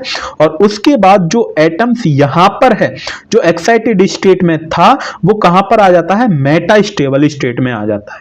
जब मेटा स्टेबल स्टेट में आता है तो यहां से जो मतलब फ्रीक्वेंसी थी भाई, कुछ ना कुछ एटम, यहाँ पर एटम्स था और यहाँ पर इस जो आपके पास फोटॉन्स था तो उसकी भी कुछ फ्रीक्वेंसी थी, ठीक है। तो दोनों की फ्रीक्वेंसी को कंबाइन होके वो एक्साइटेड स्टेट में गया।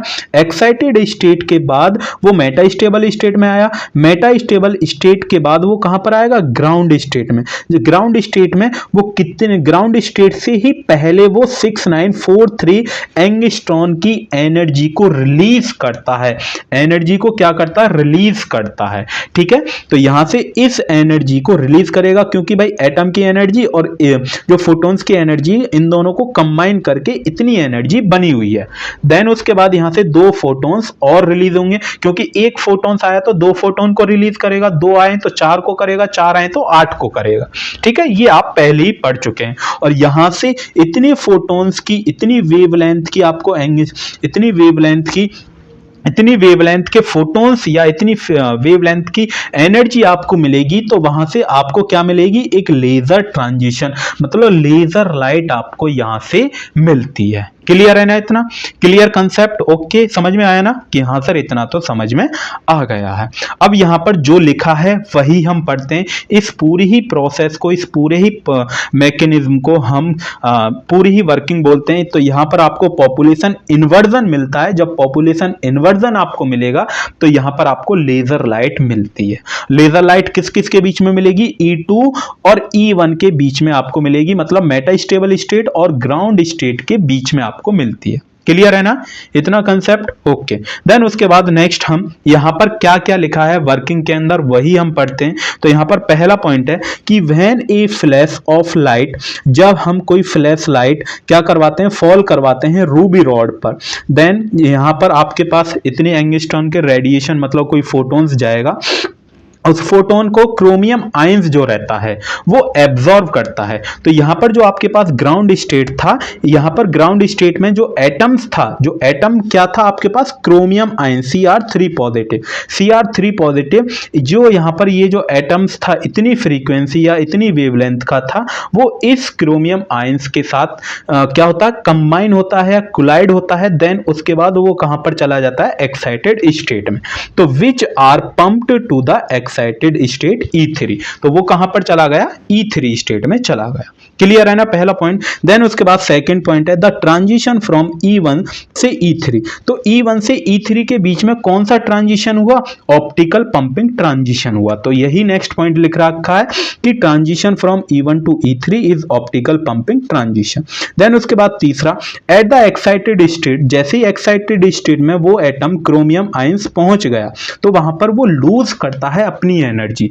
अपनी एनर्जी क्या करेगा, वो लूज करेगा it energy in the form of a heat, heat की फॉर्म में, to crystal lattice and then comes to metastable state. और वो किस में आ जाएगा, मेटास्टेबल स्टेट में आ जाता है। जैसे ही मेटास्टेबल स्टेट में आता है तो ट्रांजिशन कौन सा होगा, E3 से E2, ये आपके पास E3 से E2 के बीच में आता है। तो कौन सा ट्रांजिशन, रेडिएशन लेस ट्रांजिशन, यहां पर रेडिएशन लेस ट्रांजिशन आपके पास होता है। ठीक है, तीसरा पॉइंट क्लियर। देन उसके बाद फोर्थ पॉइंट, जैसे ही वो मेटास्टेबल स्टेट में आ जाता है, E2 स्टेट में आ जाता है, तो वहां पर कितनी देर रुकता है, 10⁻³ सेकंड तक रुकता है। देन उसके बाद क्रोमियम आयन क्या करता है, उसकी एनर्जी क्या हो जाती है, बढ़ जाती है, इंक्रीज हो जाती है। उसके बाद receiving more ions from the excited state, वहां से जैसे यहां एक्साइटेड स्टेट से बहुत सारे एटम्स कहां पर आ जाते हैं, मेटास्टेबल स्टेट में आ जाते हैं। जैसे ही मेटास्टेबल स्टेट में आएंगे तो वो कहां पर जाना पसंद करेंगे, leave less ions to the ground state at equilibrium. तो वो अपने ग्राउंड स्टेट में आना पसंद करेंगे, अपने ग्राउंड स्टेट में आ जाएंगे। Thus the population at a metastable state is more than population as ground state। तो यहां पर आपको क्या मिल रही है कि सर अब की बार क्या हुआ कि सर मेटास्टेबल स्टेट में यहां पर भाई देखो एक्साइटेड स्टेट में बहुत कम देर तक रुकता है। आपके पास कोई भी फोटॉन्स है वो कहां पर कहां पर रुकेगा, एक्साइटेड स्टेट में। तो बाकी इलेक्ट्रॉन कहां पर, बाकी फोटॉन्स या जो भी एटम है कहां पर रुकेंगे, मेटास्टेबल। तो मेटास्टेबल में ज्यादा हो गए और ग्राउंड स्टेट में क्या हो गए, कम। तो इन दोनों के बीच में आपको क्या मिलेगा, पॉपुलेशन इन्वर्जन, क्योंकि यहां पर फोटॉन्स ज्यादा हो गए और यहां पर क्या हो गए, कम हो गए। तो जहां पर पॉपुलेशन इन्वर्जन मिलता है तो वहां पर आपको क्या मिलेगी, एक population inversion is achieved between metastable state और ground state through the optical pumping. तो किसके थ्रू, ऑप्टिकल पंपिंग के थ्रू। ठीक है, आ स्पॉन्टेनियस फोटोन, फिर अपने आप ही जो भी बाकी के जो भी क्रोमियम के एटम्स जो भी आयंस बच जाते हैं E2 में, जो आपके पास E2 में, तो वो trigger and initiate the stimulated emission bye the chromium. दूसरे जो आपके पास एटम है उनको ट्रिगर करते हैं, फिर वो मेटास्टेबल की स्टेट की वजह से वो कहां पर उस फोटॉन्स की वेवलेंथ को क्या कर देते हैं, रिलीज कर देते हैं। कितनी, 6943 फोटॉन्स को रिलीज करते हैं, उतनी वेवलेंथ के फोटोन को रिलीज करते हैं। This photons travels through Ruby rod. वो क्या करता है, ये जो फोटॉन्स है जिसकी फ्रीक्वेंसी इतनी है वो रूबी रॉड में ट्रेवल्स करता है और वो मूव करेगा एक्सियल डायरेक्शन, जो आपके पास एक्सियल डायरेक्शन जो रहती है, जैसे आपके पास रॉड है, इस रॉड की एक्सियल डायरेक्शन क्या होगी, इसका सेंटर जो रहेगा, सेंटर में जो एक्सिस डायरेक्शन, तो इसकी डायरेक्शन में मूव करेगा, रिपीटेडली मूव रिफ्लेक्टिंग करेगा और रिफ्लेक्टिंग करने के बाद एम्पलीफाइड स्ट्रॉन्ग आपके पास रिजल्ट मिल जाएगा। ठीक है ना। तो लेजर बीम ऑफ वेवलेंथ कितनी मिलेगी आपको, लेजर बीम 6943 एंगस्ट्रॉम। तो दिस स्टिमुलेटेड इमिशन जो आपके पास 4 जो है वो आपके पास लेजर ट्रांजिशन देगा। अब 4 क्या है यहाँ पर, यदि आप देखेंगे मैंने लिख रखा 1, यहाँ पर 2 है, 3 है, ये 4 है। तो ये जो आपके पास 4 जो वाला ट्रांजिशन है ये आपके पास क्या देता है, लेजर ट्रांजिशन, आपको लेजर बीम आपको देता है। क्लियर है ना, इतना कंसेप्ट क्लियर, ओके सर इतना तो क्लियर है। इसकी ड्रॉबैक क्या है, यहाँ पर है क्या है कि ये जो रूबी लेजर जो रहती है वो कंटिन्यूअस की फॉर्म में हमें आउटपुट नहीं देती है। किसकी फॉर्म में देती है? पल्स की फॉर्म में। यहाँ पर आप लिख लीजिए, पल्स की फॉर्म में आपको आउटपुट मिलता है। और इसको it require higher pumping power. इसको मतलब अगर आपको पॉपुलेशन इन्वर्जन चाहिए तो हाईली पंपिंग पावर की जरूरत पड़ती है। और यहाँ पर इफिशियंसी जो होती है इसकी लो होती है, और इसको ठंडे करने के लिए हमें कूलिंग की रिक्वायरमेंट होती है, रिक्वायर्ड होती है। External cooling is required. अब हम पढ़ने जा रहे हैं हीलियम नियॉन लेजर। अपना एम नहीं भूलना है बच्चा, अपना एम नहीं भूलना है। आपका एम क्या है कि तेरे को क्या मांगता, तेरे को क्या मांगता? सर मेरे को दुनिया मांगता, झुकेगा नहीं, झुकेगा नहीं पुष्पा अब की बार। ठीक है सर, मेरे को तो रॉकी भाई बना दो, रॉकी। ठीक है, जैसर बोलता है ना KGF चैप्टर 2 में, तो तेरे को क्या मांगता? सर मेरे को मुंबई मांगता। बट तेरे को तो मुंबई क्यों मांगता? तेरे को तो इंजीनियरिंग फिजिक्स में बढ़िया से मार्क्स मांगता। ठीक है ना? तो मोहब्बत सच्ची थी पर नसीब नहीं था, जिसे अपना समझा वो ही किसी और का था। ठीक है ना? कि सर आप पर्सनल चले जाते हो बार बार, पर्सनल मत जाया करो। बस पर्सनल गए ना फिर काम खराब हो जाता है, फिर तो उसकी याद आने लगती है। किसकी? कि सर बस क्या ही बताऊं मैं। तो अब हम पढ़ने हैं helium neon laser. Helium neon laser यहाँ पर क्या है, अभी आपको जो कंस्ट्रक्शन लिखी हुई है हीलियम नियॉन लेजर के बारे में मैं आपको बता देता हूँ। उसके बाद फिर देन उसके बाद हम इसका डायग्राम दिखाएंगे, कंस्ट्रक्शन क्या क्या है। देन सबसे पहले हम इसको पढ़ लेते हैं, क्योंकि फिर वीडियो थोड़ी सी लंबी हो जाएगी तो फिर आपको भी इंटरेस्ट नहीं आएगा। इंटरेस्ट क्यों नहीं आएगा? बढ़िया एकदम, तेरे को क्या मांगता? दुनिया नहीं, इंजीनियरिंग फिजिक्स में बढ़िया मार्क्स मांगता। तो यहाँ पर पहला पॉइंट क्या है कि हीलियम नियॉन लेजर जो है वो गैसियस लेजर के ऊपर वर्क करती है। पहला पॉइंट ये है कि laser action of this laser is based on 4 level. जो आपने 4 लेवल पढ़ा था ना, वो उसके ऊपर बेस कौन होता है? Helium neon laser. ठीक है, जो आपने 4 लेवल लेजर पढ़ा था। देन उसके बाद यहाँ पर पॉपुलेशन इन्वर्जन अचीव होगा किसके थ्रू होगा? किसके through? Inelastic atom atom collision के थ्रू। ठीक है, this is the basic principle of helium neon laser. तो ये बेसिक प्रिंसिपल होता है हीलियम नियॉन लेजर का। तो आउटपुट यहाँ पर क्या मिलेगा? कंटिन्यूअस फॉर्म में मिलता है। तो एक यहाँ पर हम बोल सकते हैं कि हीलियम नियॉन लेजर क्या है? एक बेटर लेजर है as compare to the ruby laser, क्योंकि वहां पर आपको आउटपुट पल्स की फॉर्म में मिल रहा था। बट यहाँ पर जो आपके पास हीलियम नियॉन लेजर है वो कंटिन्यूअस की फॉर्म में आपको आउटपुट देती है। और नेक्स्ट पॉइंट है, यहाँ पर कूलिंग की कोई भी रिक्वायरमेंट नहीं होती है। ऐसा नहीं है कि अगर आपके पास जो रॉड है या गर्म हो गई उसे ठंडा करने की भी जरूरत पड़ेगी, हाथ ना जला दे, वो ना जला दे। ठीक है, तो इसमें कोई भी हमें ऐसी रिक्वायरमेंट नहीं होती है। ठीक है, ठंडे करने की। उसके बाद इसकी कंस्ट्रक्शन पढ़ते हैं। कंस्ट्रक्शन में पहला पॉइंट लिखा है क्या है कि it consist of a long discharge tube. यहाँ पर एक लॉन्ग बड़ी सी डिस्चार्ज ट्यूब रहती है जिसकी लेंथ अबाउट 50 सेंटीमीटर। अलग अलग बुक में आपको अलग अलग लेंथ मिलेगी, तो वो आप अपने अकॉर्डिंग देख सकते हैं, बट मैंने यहाँ पर 50 ली है। देन उसके बाद यहाँ पर डायमीटर आपको 1 सेंटीमीटर मिलेगा। अगर लेंथ बढ़ा देंगे तो फिर आप डायमीटर भी उसका बढ़ा देते हैं। ठीक है, तो देन उसके बाद यहाँ पर मिक्सचर भरा जाता है हीलियम और नियॉन गैस का मिक्सचर भरा जाता है। जैसे किस रेशियो में? कि 80:20। 80 मतलब 80:20। 80 रेशियो मतलब यहाँ पर क्या है कि जो आपके पास 80 जो एटम्स रहेंगे वो हीलियम के रहते हैं, और 20 जो एटम्स रहेंगे वो किसके रहेंगे? नियॉन के रहेंगे। या फिर आप किसी बुक में देखेगा तो 7:1। तो यहाँ पर जो 7 लिखा है वो किसके हैं? एटम हीलियम के हैं। और यहाँ पर जो 1 है वो आपके पास नियॉन के हैं। ऐसा क्यों? अगर आपको ध्यान हो तो अगर आपको हीलियम, जो आपके पास हीलियम है, हीलियम का एटॉमिक नंबर क्या होता है? सर 2 होता है।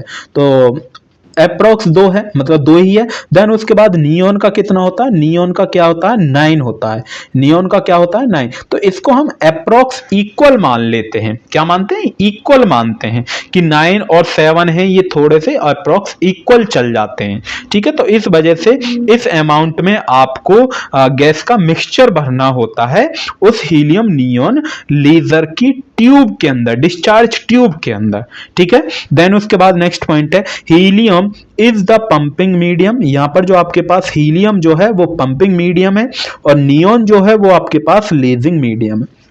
देन उसके बाद electrodes are provide to produce a discharge in the gas and they connect to a higher voltage power. यहाँ पर इसमें हम क्या करते हैं, अपनी जो आपके पास डिस्चार्ज ट्यूब है, जो हमने गैस फिल जो भरी है उसको हम हायर वोल्टेज से कनेक्ट करते हैं, सप्लाई वोल्टेज से कनेक्ट करते हैं।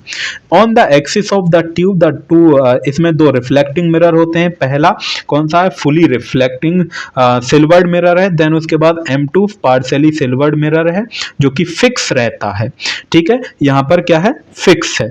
The distance between the mirror is to adjust such that it's equal m lambda by 2। तो इसको हम एडजस्ट कर सकते हैं, जो आपके पास मिरर है उनको हम एडजस्ट कर सकते हैं, क्यों, क्योंकि उनकी जो डिस्टेंस है वो इतनी होनी चाहिए m lambda by 2, half lambda by 2 होनी चाहिए। तो वो जो आपके पास मिरर होते हैं उनको हम इधर से उधर भी एडजस्ट कर सकते हैं अपने अकॉर्डिंग, ठीक है। तो यहाँ पर इसका ये डायग्राम है, प्यारा सा डायग्राम मैंने बनाया हुआ है। तो यहाँ पर आप देखेंगे हीलियम प्लस नियोन गैस दोनों मैंने फिल कर दिए हैं और ये आपके पास 2 मिरर हैं और दोनों मिरर को मैंने यहाँ पर बैटरी से, पावर सप्लाई से कनेक्ट कर दिया है। अगर आपको ध्यान हो तो ये ब्लू कलर है, यहाँ पर ब्लू कलर जो है वो बेसिकली क्या है, आपके पास हीलियम है और यहाँ पर जो नियोन है, ये जो अगर आप देखेंगे तो ये ब्लैक कलर है और ब्लैक कलर के जो एटम्स यहाँ पर आपको दिखाई दे रहे होंगे ये आपके पास नियोन है। तो यहाँ पर क्या है कि हीलियम ज्यादा मात्रा में है और नियोन क्या है, कम मात्रा में, ठीक है ना। तो अब इसकी वर्किंग देखते हैं। वर्किंग बेसिकली क्या है, वर्किंग देखिए तो 4 स्टेबल है, मतलब 4 लेवल हैं इसके अंदर। तो 4 लेवल, तो यहां पर ये जो अगर आप ध्यान से देखेंगे तो ये हीलियम के लिए बनाया हुआ है, ये किसके लिए, हीलियम के लिए। और ये जो अगर आप ध्यान से देखेंगे इस साइड क्या है, ये आपके पास नियोन एटम्स के लिए है, किसके लिए, नियोन एटम। तो ये आपके पास ग्राउंड स्टेट होता है और ये आपके पास हीलियम स्टेट, हीलियम एटम रहता है। अब इसके बीच में, ग्राउंड स्टेट के बीच में और हीलियम एटम के ऊपर मैंने लिख रखा मेटा स्टेबल स्टेट। तो मेटा स्टेबल, ये जो आपके पास हीलियम जो रहता है वो थोड़ा सा कम रहता है, मतलब अगर आप ध्यान से देखेंगे तो दोनों मैंने इक्वल बनाए, बट अगर आप एग्जाम टाइम में बनाएंगे तो हीलियम एटम्स के ये जो मेटा स्टेबल स्टेट है इसे थोड़ा सा इसके कंपैरिजन में नीचे को बनाएंगे, ठीक है ना, ठीक है। अभी बताएंगे इसका क्या रीजन है। जैसे यहां से हीलियम एटम अपने ग्राउंड स्टेट से मेटा स्टेबल स्टेट में जाता है और जिसकी एनर्जी ये होती है 20.16 इलेक्ट्रॉन वोल्ट होती है। देन उसके बाद ये क्या करता है, यहां से कोलाइड करके जो एटम्स है वो यहां पर पहुंच जाता है नियोन एटम्स के पास, नियोन एटम्स के पास। अब नियोन एटम के पास भी अप्रॉक्स एनर्जी कितनी होती है, 20.66 इलेक्ट्रॉन वोल्ट रहती है। तो मतलब थोड़ी सी बड़ी, मतलब थोड़ी सी ज्यादा है यहाँ पर। तो यहाँ पर भी क्या है, मेटा स्टेबल स्टेट जिसकी लाइफ टाइम वैल्यू कितनी रहती है, 10⁻³ सेकेंड तक रुकता है। उसके बाद यहाँ से आपको 4 लेवल जो हमने पढ़े हैं बेसिकली, यहाँ पर N4 ये N3 है, तो यहाँ से इलेक्ट्रॉन आएगा तो 6328 एंगस्ट्रॉन के फोटोन्स को रिलीज करेगा, इतनी वेवलेंथ के फोटोन को रिलीज करेगा। देन उसके बाद यहाँ पर 2 फोटोन्स मिलेंगे और जैसे यहाँ से 2 फोटोन्स रिलीज होंगे वहां से लेजर ट्रांजिशन आपको मिलता है। क्या मिलता है, लेजर ट्रांजिशन आपको मिलेगा। जैसे ही लेजर ट्रांजिशन मिलेगा तो यहां पर कुछ ना कुछ एनर्जी क्या हो जाएगी, कम हो जाएगी। जब एनर्जी कम हो जाएगी तो यहां पर मैंने दिखा रखा है 18.70 इलेक्ट्रॉन वोल्ट। देन उसके बाद यहां से फिर स्पॉन्टेनियस ट्रांजिशन होता है। देन उसके बाद और एनर्जी कम होगी तो देन उसके बाद यहां पर क्या आ जाएगा, 16.70 इलेक्ट्रॉन वोल्ट। उसके बाद रेडिएशन लेस ट्रांजिशन। उसके बाद जो एटम्स जो भी बच जाते हैं वो ग्राउंड स्टेट में अपने आ जाते हैं। तो ये एनर्जी लेवल डायग्राम है हीलियम नियोन लेजर का। और ज्यादा आपको कंसेप्ट समझ में आएगा जब हम इसकी अभी वर्किंग पढ़ने जा रहे हैं पॉइंट टू बाई पॉइंट। तो मैं पॉइंट टू पॉइंट आपको बताता चलूंगा बेसिकली क्या है। अगर pumping is achieved by using electrical discharge, अगर इसमें पंपिंग जो आपको देखनी है बेसिकली जो पंपिंग जो मिलेगी वो electrical discharge in helium neon mixture से मिलती है। ठीक है, बेसिकली वर्किंग यहां से स्टार्ट होती है। ठीक है, तो when an electric discharge pass through, जब हम यहां से क्या करते हैं, इलेक्ट्रिक करंट को पास करते हैं, सप्लाई देते हैं। जैसे ही सप्लाई देंगे तो इसके हीलियम और नियॉन के एटम क्या रहेंगे, कोलाइड करते हैं, कोलाइड करेंगे। जब कोलाइड करेंगे तो हीलियम और नियॉन के एटम को ही तो इस मात्रा में हमने घेरा था 7:1। जब ये दोनों इक्वल हो जाते हैं तो यहां से कोलाइड करने के बाद इससे तो पार नहीं हो सकते, क्योंकि ये तो reflect parts totally reflecting mirror है। यहां से जो भी एटम इससे टकराएगा वो वापस इसकी फॉर्म में जाएगा और यहां से आपको क्या मिलेगी, लेजर लाइट आपको यहां से मिलती है। ठीक है, लेजर लाइट आपको यहां से मिलेगी। तो कुछ इस टाइप से यहां पर प्रोसेस होता है। When an electric discharge pass through the gas, the electron in discharge tube collides with helium neon atom. तो वो collide करेंगे helium neon atom and the pump them to the metastable state of energy। जो आपके पास जो helium है, helium की जो energy है वो इतनी है एटम्स की, वो किस में चले जाएगा, मेटास्टेबल स्टेट में चले जाएगा। और जो आपके पास नियॉन की जो एनर्जी है वो आपके पास कितनी है, 20.66 इलेक्ट्रॉन वोल्ट, वो भी क्या है, मेटास्टेबल स्टेट में। जैसा कि मैंने आपको डायग्राम में दिखाया 20.66 नियॉन एटम्स की है और ये आपके पास हीलियम एटम्स की 20.16 इलेक्ट्रॉन वोल्ट है। ठीक है, देन उसके बाद तीसरा पॉइंट है above the ground state। जैसे ही ग्राउंड स्टेट से above some of the excited helium atoms transfer their energy to unexcited neon। जैसे यहां से क्या करेगा, जो आपके पास हीलियम जो एटम्स हैं वो यहां से क्या हो जाएंगे, जंप्ड हो जाएंगे, कोलिजन होगा। यहां पर कोई भी नियॉन एटम होगा जो अनएक्टिव होगा, मतलब एक्टिव नहीं होगा। तो जैसे ही हीलियम एटम उसके पास चिपक के चला जाएगा तो उसको क्या कर दे, वो एक्टिव कर देगा। जब वो उसको एक्टिव करेगा तो वो दूसरा वाला जो है, जो फिर दूसरे वाले को एक्टिव करेगा, फिर तीसरे वाले को, तो ऐसी क्या रहेगी, फिर वो एक्टिव सभी जितनी भी अनएक्टिव जो एटम्स थे उन सभी को क्या कर देगा, एक्टिव कर देता है। जैसे ही एक्टिव कर देगा देन उसके बाद atoms bye collision lighter helium atoms help in achieving a population inversion in heavier neon atom. तो वहां पर आपको क्या मिलेगा, पॉपुलेशन इन्वर्जन मिलेगा हैवियर नियॉन एटम के बीच में।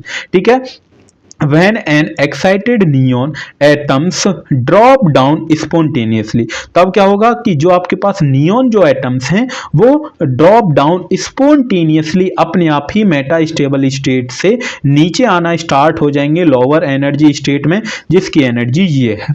ठीक है, इट्स इमिट्स, तो वो कितने फोटोन्स को इमिट करेगा, 6328 एंगस्ट्रॉन के फोटोन को क्या करता है, इमिट करते हैं इन द विजिबल रीजन। तो यहां पर आप देखेंगे जैसे ही मेटास्टेबल स्टेट से यहां पर आएंगे E3 स्टेट में तो वो क्या रहेंगे, 6328 के फोटोन्स को रिलीज करते हुए आएंगे, इमिट करते हुए आएंगे और वहां से आपको ट्रांजिशन मिलेगा। ठीक है, तो this photons travels through the gas mixture and after reflecting mirror ends. तो देन उसके बाद उससे वो क्या होंगे, टकराएंगे मिरर से। It stimulated unactive neon atom and cause it to emit a photons. तो इतनी फोटोन्स को वो क्या करेगा, रिलीज करता है। ठीक है, जैसे रिलीज करेगा तो thus we have two photons of same frequency के दो फोटॉन्स को वो रिलीज करता है, which stimulated another an active neon atom and so on. ऐसे ही क्या करेगा, सो ऑन, 2 को करेगा, फिर 4 को करेगा, 6 को करेगा, 8 को करेगा, सो ऑन करता रहता है। ठीक है, finally all these photons of neon super impose, तो वो सुपर इम्पोज रहेंगे, तो they highly coherent and intense beam of rapidly silver and mirror. Then उसके बाद वहां पर क्या करेंगे, वो कोहेरेंट हाईली कोहेरेंट रहेंगे, और जब कोहेरेंट रहेंगे तो पार्शियली रिफ्लेक्टिव से आपको क्या मिलेगी, फाइनली आपको सुपर इम्पोज मिलता है और वहां से आपको क्या मिलती है, लेजर लाइट मिलती है। तो the transition between energy level 20.66 electron volt and इतने वोल्ट तो वहां पर आपको कौन सा ट्रांजिशन होता है, लेजर ट्रांजिशन। जैसा अगर आपने डायग्राम में देखा तो यहाँ पर आपको कौन सा है लेजर ट्रांजिशन, ये आपके पास है। जब लेजर ट्रांजिशन है तो the neon atoms pass from 18.70 electron volt to sub metastable state spontaneously and finally the neon atom come to the ground state. उसके बाद वो सब मेटा स्टेबल में आता है, सब मेटा स्टेबल के बाद वो ग्राउंड स्टेट में आता है with the radiation less transition. उनके बीच में कौन सा ट्रांजिशन होता है, रेडिएशन लेस ट्रांजिशन। जैसा आप देखेंगे तो इनके बीच में कौन सा हुआ, रेडिएशन लेस ट्रांजिशन। भाई यही तो आपके पास E2 जो है वही तो आपके पास सब मेटा स्टेबल स्टेट होता है, ठीक है। तो यहां से जैसे ही इसके बीच में आ जाएंगे and lose energy in the form of a heat, और वो हीट की फॉर्म में जो आपके पास जो भी एटम्स बच गए हैं या फोटॉन्स जो भी बच गए हैं वो हीट की फॉर्म में अपनी एनर्जी को लूज कर देते हैं, ठीक है ना। आगे ना बात समझ में, इतना कंसेप्ट क्लियर, तो पूरी वर्किंग समझ में आई है। तो ज्यादा इजी है, अगर आप थोड़ा बहुत समझना चाहेंगे मैंने समझा दिया, ठीक है। एक बार पढ़ेंगे तो आपको अच्छी तरीके से समझ में आएगी, ओके ना। ओके तो अब हम चलते हैं इसके क्वेश्चन, बस थोड़ा सा एक पेज और है, देन उसके बाद इसको फिनिश करते हैं। बस आई थिंक 10 मिनट की और है, उसके बाद पूरी जो आपके पास लेजर है वो पूरी कंसेप्ट कौन कौन से क्वेश्चन इंपॉर्टेंट हैं वो भी आगे चल के मैं डिस्कस करूंगा, ठीक है ना। बिल्कुल वीडियो को एंड तक। तो तेरे को क्या मांगता सर, मेरे को दुनिया मांगता। सर दुनिया क्या सर, एक शायरी सुना दीजिए, मोटिवेशन कम हो रहा। मोटिवेशन की क्या ही जरूरत है तुझे, ठीक है सर, शायरी सुना दीजिए एकदम मोटिवेशन। सर पर्सनल मत जाइएगा, बस पर्सनल तो सुनिए, सुन भाई, सुन सुन सुन। तो दिल तोड़कर वो बोले अब पहले जैसे मत रहना, और हम सोचते रह गए अब पहले जैसा बचा ही क्या है। नहीं आई समझ में, अरे नहीं आई क्या, नहीं आई क्या, दोबारा से सुन। दिल तोड़कर वो बोले अब पहले जैसे मत रहना, ठीक है, और हम सोचते रह गए अब पहले जैसे बचा ही क्या है। अब पहला जैसा बचा ही क्या है, ठीक है। तो पहला जैसा कुछ भी नहीं है, जो था वो भूल जाओ, अपना आगे फोकस करो। किस पर फोकस करो, तेरे को क्या मांगता सर, मेरे को दुनिया मांगता, तो दुनिया ही मांगेंगे। तो दुनिया नहीं सर, मेरे को इंजीनियरिंग फिजिक्स में बढ़िया मार्क्स मांगता, तो बढ़िया नंबर आएंगे आपके अगर आप अंकुश सर से फिजिक्स पढ़ेंगे तो एकदम फील के साथ और एंजॉय के साथ, ठीक है ना। तो यहां पर पहला क्वेश्चन हम लेते हैं। तो भाई helium neon laser is superior sir, superior, ठीक है, रूबी लेजर, ठीक है ना। ओके तो यहाँ पर पहला पॉइंट हमने कि जो आपके पास हीलियम नियॉन लेजर जो रहती है वो सुपीरियर क्यों है रूबी लेजर से, तो ये आपको बताना है। तो कुछ रीजन मैंने आपको बताई दिए हैं, वही रीजन है कि जो आपके पास हीलियम नियॉन जो लेजर है वो कंटिन्यूअस आपके पास आउटपुट देती है, बट यहाँ पर जो आपके पास रूबी लेजर है वो पल्स की फॉर्म में आपको आउटपुट देती है, ठीक है। पहला रीजन ये है, पहला पॉइंट। तो हीलियम नियॉन लेजर एम्प्लॉयज ए 4 लेवल पंपिंग स्कीम। तो यहां पर कितने 4 लेवल पंपिंग स्कीम है, बट यहां पर जो आपके पास रूबी जो लेजर है वो 3 लेवल पंपिंग स्कीम है। कितनी है, जो आपके पास रूबी लेजर जो रहती है वो आपके पास 3 लेवल है, और यहां पर आपके पास हीलियम नियॉन जो लेजर है वो आपके पास 4 लेवल है। ये अभी हम पढ़ के आए हैं नहीं ये कि सर बिल्कुल आए हैं। उसके बाद यहाँ पर नेक्स्ट है एप्लीकेशन की, कहाँ पर एप्लीकेशन इसकी यूज होती हैं। तो आप बेसिकली हर जगह जानते हैं, बेसिकली मुझको इसको पढ़ाने की जरूरत नहीं है, एक बार आप पढ़ेंगे तो समझ में आ जाएगी। बट सर जब इतनी ही पढ़ा दिया है, सब कुछ पढ़ा दिया आपने, एकदम अंदर से फील आ रहा है कि हाँ कुछ नहीं भूलूंगा, तो इसको भी पढ़ा ही दीजिए ना, क्यों नहीं, चलिए तो पढ़ाते हैं। तो आप जानते हैं कि जो लेजर बीम होती है वो कहां पर यूज होती है सर, ड्रिलिंग में। अगर ड्रिल करना है, नहीं वो वाली ड्रिल, ठीक है ना। वेल्डिंग में इसका यूज करते हैं, मेल्टिंग ऑफ हार्ड मटेरियल। अगर आपके पास जैसे डायमंड, सोना, डायमंड, सर डायमंड तो मैंने असलियत में देखा भी नहीं है, क्या ही बात कर रहे हो आप डायमंड की, ठीक है। डायमंड हुआ, उसको पिघलाने का काम करती है, कौन करती है, लेजर। आयरन हुआ, स्टील्स हुआ, तो इन सभी को जो आपके पास हार्ड मटेरियल्स रहते हैं उनका मेल्ट करने में हेल्प करती है। ठीक है, देन उसके बाद दूसरा पॉइंट है यहाँ पर, इन मेडिसिन लेजर बीम। तो मेडिकल लाइन में भी इसका यूज होता है, जैसे ट्रीटमेंट हमें करना है किडनी का, सर मेरी तो किडनी खराब है, सर किडनी का ट्रीटमेंट करिए, क्या हम लेजर लाइट से कर सकते हैं? बिल्कुल कर सकते हैं भाई, लेजर लाइट से। घर पे यूज नहीं करना, अगर घर पे आप यूज करने लगो, ठीक है ना। स्टोन, किडनी स्टोन, जो आप पथरी बोलते हैं कि सर मेरे पथरी हो गई हैं, वो हो गई हैं, फलाना हो गया, ढिकाना हो गया। देन उसके बाद आई सर्जरी में कॉर्निया होता है, ठीक है, कॉर्निया एक वही होता है, आँख की बीमारी वगैरह होती है, उसमें भी यूज होता है। उसके बाद तीसरा पॉइंट है, laser is very useful in science and research area. Then उसके बाद यहाँ पर ड्यूरिंग वॉर टाइम, जैसे आजकल वॉर चल रहा है, तो आजकल सर मैं ईरान को बिल्कुल नहीं छोड़ने वाला। भाई तू ही क्या करेगा भाई, रहने दे, पढ़ ले बस, तेरे को क्या मांगता, अच्छे मार्क्स मांगता। तो laser are use to war time, laser are use to detect and destroy enemy missiles. तो आपके पास जो भी एनिमी मिसाइल्स रहती हैं उनको डिस्ट्रॉय करता है। ठीक है, नाउ लेजर पिस्टल, जैसे कभी कभी आपने देखा होगा पिस्टल्स जो रहती हैं उनके अंदर लेजर लगी रहती है कि हाँ मुझे किसी को शूट करना है, तो एकदम निशाना उसकी खोपड़ी के बीच में जाना चाहिए, ये ले। तो जैसे मूवी वगैरह में दिखाया जाता है, तो लेजर पिस्टल्स में लेजर यूज होती है, राइफल्स में यूज होती है, बम में यूज होती है। तो वहां पर क्या करते हैं, अगर हमें किसी एनिमी को शूट करना हो नाइट में, तो उसके लिए यूज करते हैं, किसको यूज करते हैं, लेजर को। ठीक है, देन उसके बाद सिक्स पॉइंट है, semiconductor laser are used in optical fibre transition.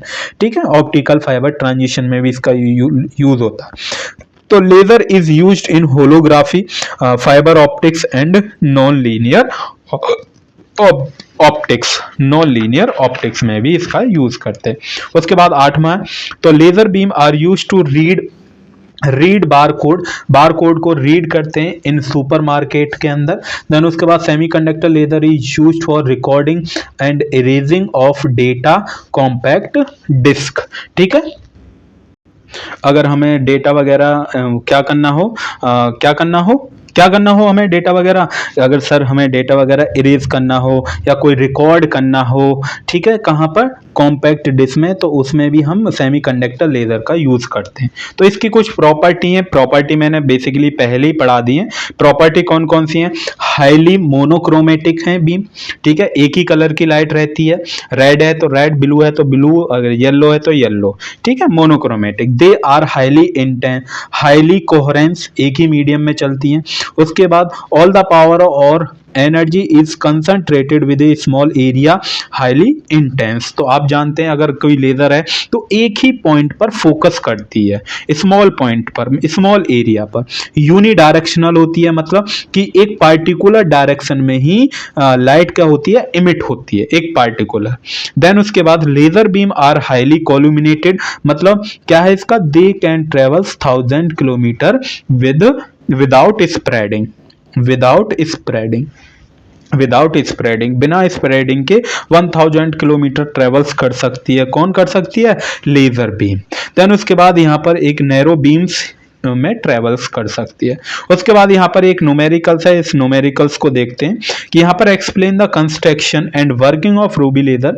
तो ये तो हम पढ़े हैं कंस्ट्रक्शन और वर्किंग रूबी लेजर की, बट यहाँ पर in a ruby laser total number of chromium ions, यहाँ पर total number of chromium ions दे रखे हैं, मतलब n बराबर आपको दे रखी है 2.8 × 10⁻19। If the laser emitted radiation of wavelength, यहाँ पर वेवलेंथ इतनी दे रखी है, कैलकुलेट आपको करना है लेजर पल्स, मतलब एनर्जी आपको निकालनी है। ठीक है, 2018-19 के मतलब पूछा गया है। तो गिवन आपको क्या है कि n की वैल्यू दे रखी है और लैम्डा की वैल्यू दे रखी है एंगस्ट्रॉन। अगर हम इसको मीटर में कन्वर्ट करते हैं तो 10⁻⁻10 मीटर होता है, और निकालना क्या है, आपको एनर्जी निकालनी है। आप जानते हैं E2 E1 is equal to H nu, कि बिल्कुल इसको मैं एनर्जी, भाई एनर्जी है तो इसको मैंने एनर्जी लिख दिया, energy is equal to H nu, और न्यू बराबर आप जानते हैं C अपॉन लैम्डा। तो इस न्यू की जगह मैंने क्या रख दिया, C अपॉन लैम्डा। यहाँ पर नंबर ऑफ क्रोमियम आयंस हैं, total number of chromium ions हैं, तो n बराबर यहाँ पर क्या आ गया, total number of chromium ions, तो n से मल्टीप्लाई कर देंगे हम। उसके बाद एनर्जी, तो यहाँ पर जितनी भी वैल्यू आपको दे रखी है, जो सभी वैल्यू हैं, उसके बाद वैल्यू को हमने यहाँ पर पुट किया, और पुट करने के बाद ये हमने कैलकुलेशन की, तो ये आपके पास कितना आया एनर्जी, 7.956 जूल। अगर हमें इलेक्ट्रॉन वोल्ट में निकालनी है, अगर एनर्जी इलेक्ट्रॉन वोल्ट में निकालनी है, तो एक एटम के जो आपके पास चार्ज रहता है उससे हम इसको क्या कर देंगे, डिवाइड, 1.67 मल्टीप्लाई 10 की पावर माइनस के 19 से इस एनर्जी को डिवाइड कर देंगे, तो वो आपके पास इलेक्ट्रॉन वोल्ट में आ जाती है। तो इलेक्ट्रॉन वोल्ट में आपके पास कितनी आएगी, 4.764 मल्टीप्लाई 10 की पावर 19 इलेक्ट्रॉन वोल्ट आपके पास आ जाती है। ठीक है ना, इतना क्लियर। देन उसके बाद क्वेश्चन नंबर 2 है, तो क्वेश्चन नंबर 2 ये लिखा है, कैलकुलेट पॉपुलेशन रेशियो। तो पॉपुलेशन रेशियो आपको निकालना है, मतलब N2 अपॉन N1 आपको निकालना है। जबकि helium produce light of wavelength इतनी है, और टेम्परेचर यहाँ पर ये दे रखा है, तो वेवलेंथ मैंने लिख रखी, ये लिख रखी 6000 एंगस्ट्रॉन, बट इसको हमने किस में, मीटर में। तो सर आपने 10 की पावर माइनस के 10 क्यों नहीं लिखा, भाई 3 पावर ये भी तो 3 कट गई, पॉजिटिव से नेगेटिव, तो 10 की पावर माइनस के 7, और टेम्परेचर यहाँ पर 27 डिग्री सेल्सियस है, तो ये केल्विन में हमने कन्वर्ट कर लिया, 273 ऐड कर देते हैं, ये आपको पता ही होगी। तो एनर्जी, सबसे पहले एनर्जी निकालेंगे, तो एनर्जी का अभी तो फॉर्मूला हम पढ़ के आए, इसको हमने निकाल लिया जूल में, अगर इलेक्ट्रॉन वोल्ट में निकालते हैं तो ये आता है।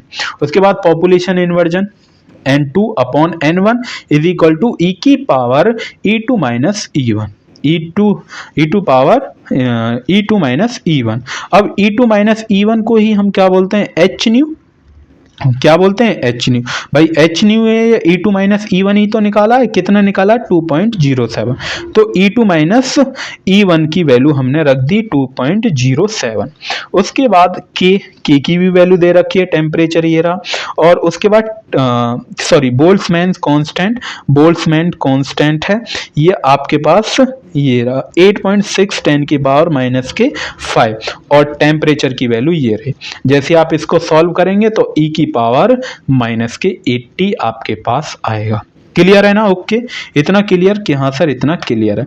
उसके बाद यहाँ पर एक डीपीपी है, ये डीपीपी में कुछ इंपॉर्टेंट क्वेश्चन है जो कि आप देखेंगे तो वेरी वेरी इंपॉर्टेंट है। ठीक है, तो ये जितने भी क्वेश्चन हैं सभी मैंने यहाँ पर लिखे हैं जो इससे पूछे गए, बट मैं फिर भी आपको बता देता हूँ कि कौन कौन से इंपॉर्टेंट है।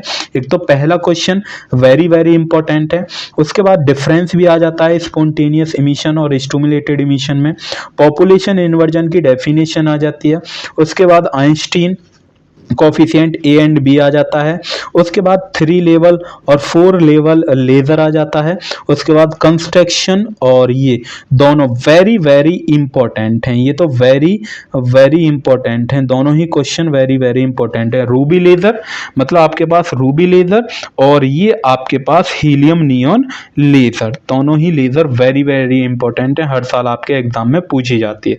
ठीक है, और उसके बाद क्वेश्चन नंबर 9 है, ये एप्लीकेशन तो आप बता ही सकते हैं और प्रॉपर्टी भी आप बता ही सकते हैं, तो ये इतना इंपॉर्टेंट नहीं है, अगर आ भी जाता है तो ये तो बेसिकली आप कर ही देंगे। ठीक है ना, ओके, तो थैंक यू, आज की क्लास में इतना ही। ये आपका पार्ट 1 फिनिश होता है। इसकी सेकंड पार्ट में हम पढ़ने वाले हैं ऑप्टिक्स, फाइबर ऑप्टिक्स पढ़ेंगे। ठीक है ना, तो वो जल्द से जल्द अपलोड हो जाएगा। अगर आपको इसके नोट्स चाहिए तो आपको हमारा Telegram join BTech poly by A K. यदि आपको कोई भी डाउट लगता है तो वो आप मेरे से पूछ सकते हैं कमेंट बॉक्स में, इंस्टाग्राम पे, और या फिर आप मुझे टेलीग्राम में भी मैसेज कर सकते हैं। ठीक है, कोई भी डाउट हो, कोई और सब्जेक्ट की वीडियो चाहिए तो वो भी आप मेरे से पूछ सकते हैं। ठीक है, तो एकदम अगर आप इसको पढ़ेंगे तो गारंटी मैं इस बात की लेता हूं कि आपके कोई भी डाउट्स नहीं बचेंगे लेजर के अंदर। ठीक है, को तो तेरे को क्या मांगता सर, मेरे को दुनिया मांगता, दुनिया नहीं तेरे को अच्छे मार्क्स मांगता, वो भी इंजीनियरिंग फिजिक्स में। ठीक है, ओके, तब तक के लिए आप अपनी पढ़ाई करते रहिए। ऑल द वेरी बेस्ट, मिलते हैं फिर नेक्स्ट पार्ट 2 में। ठीक है, ओके बाय।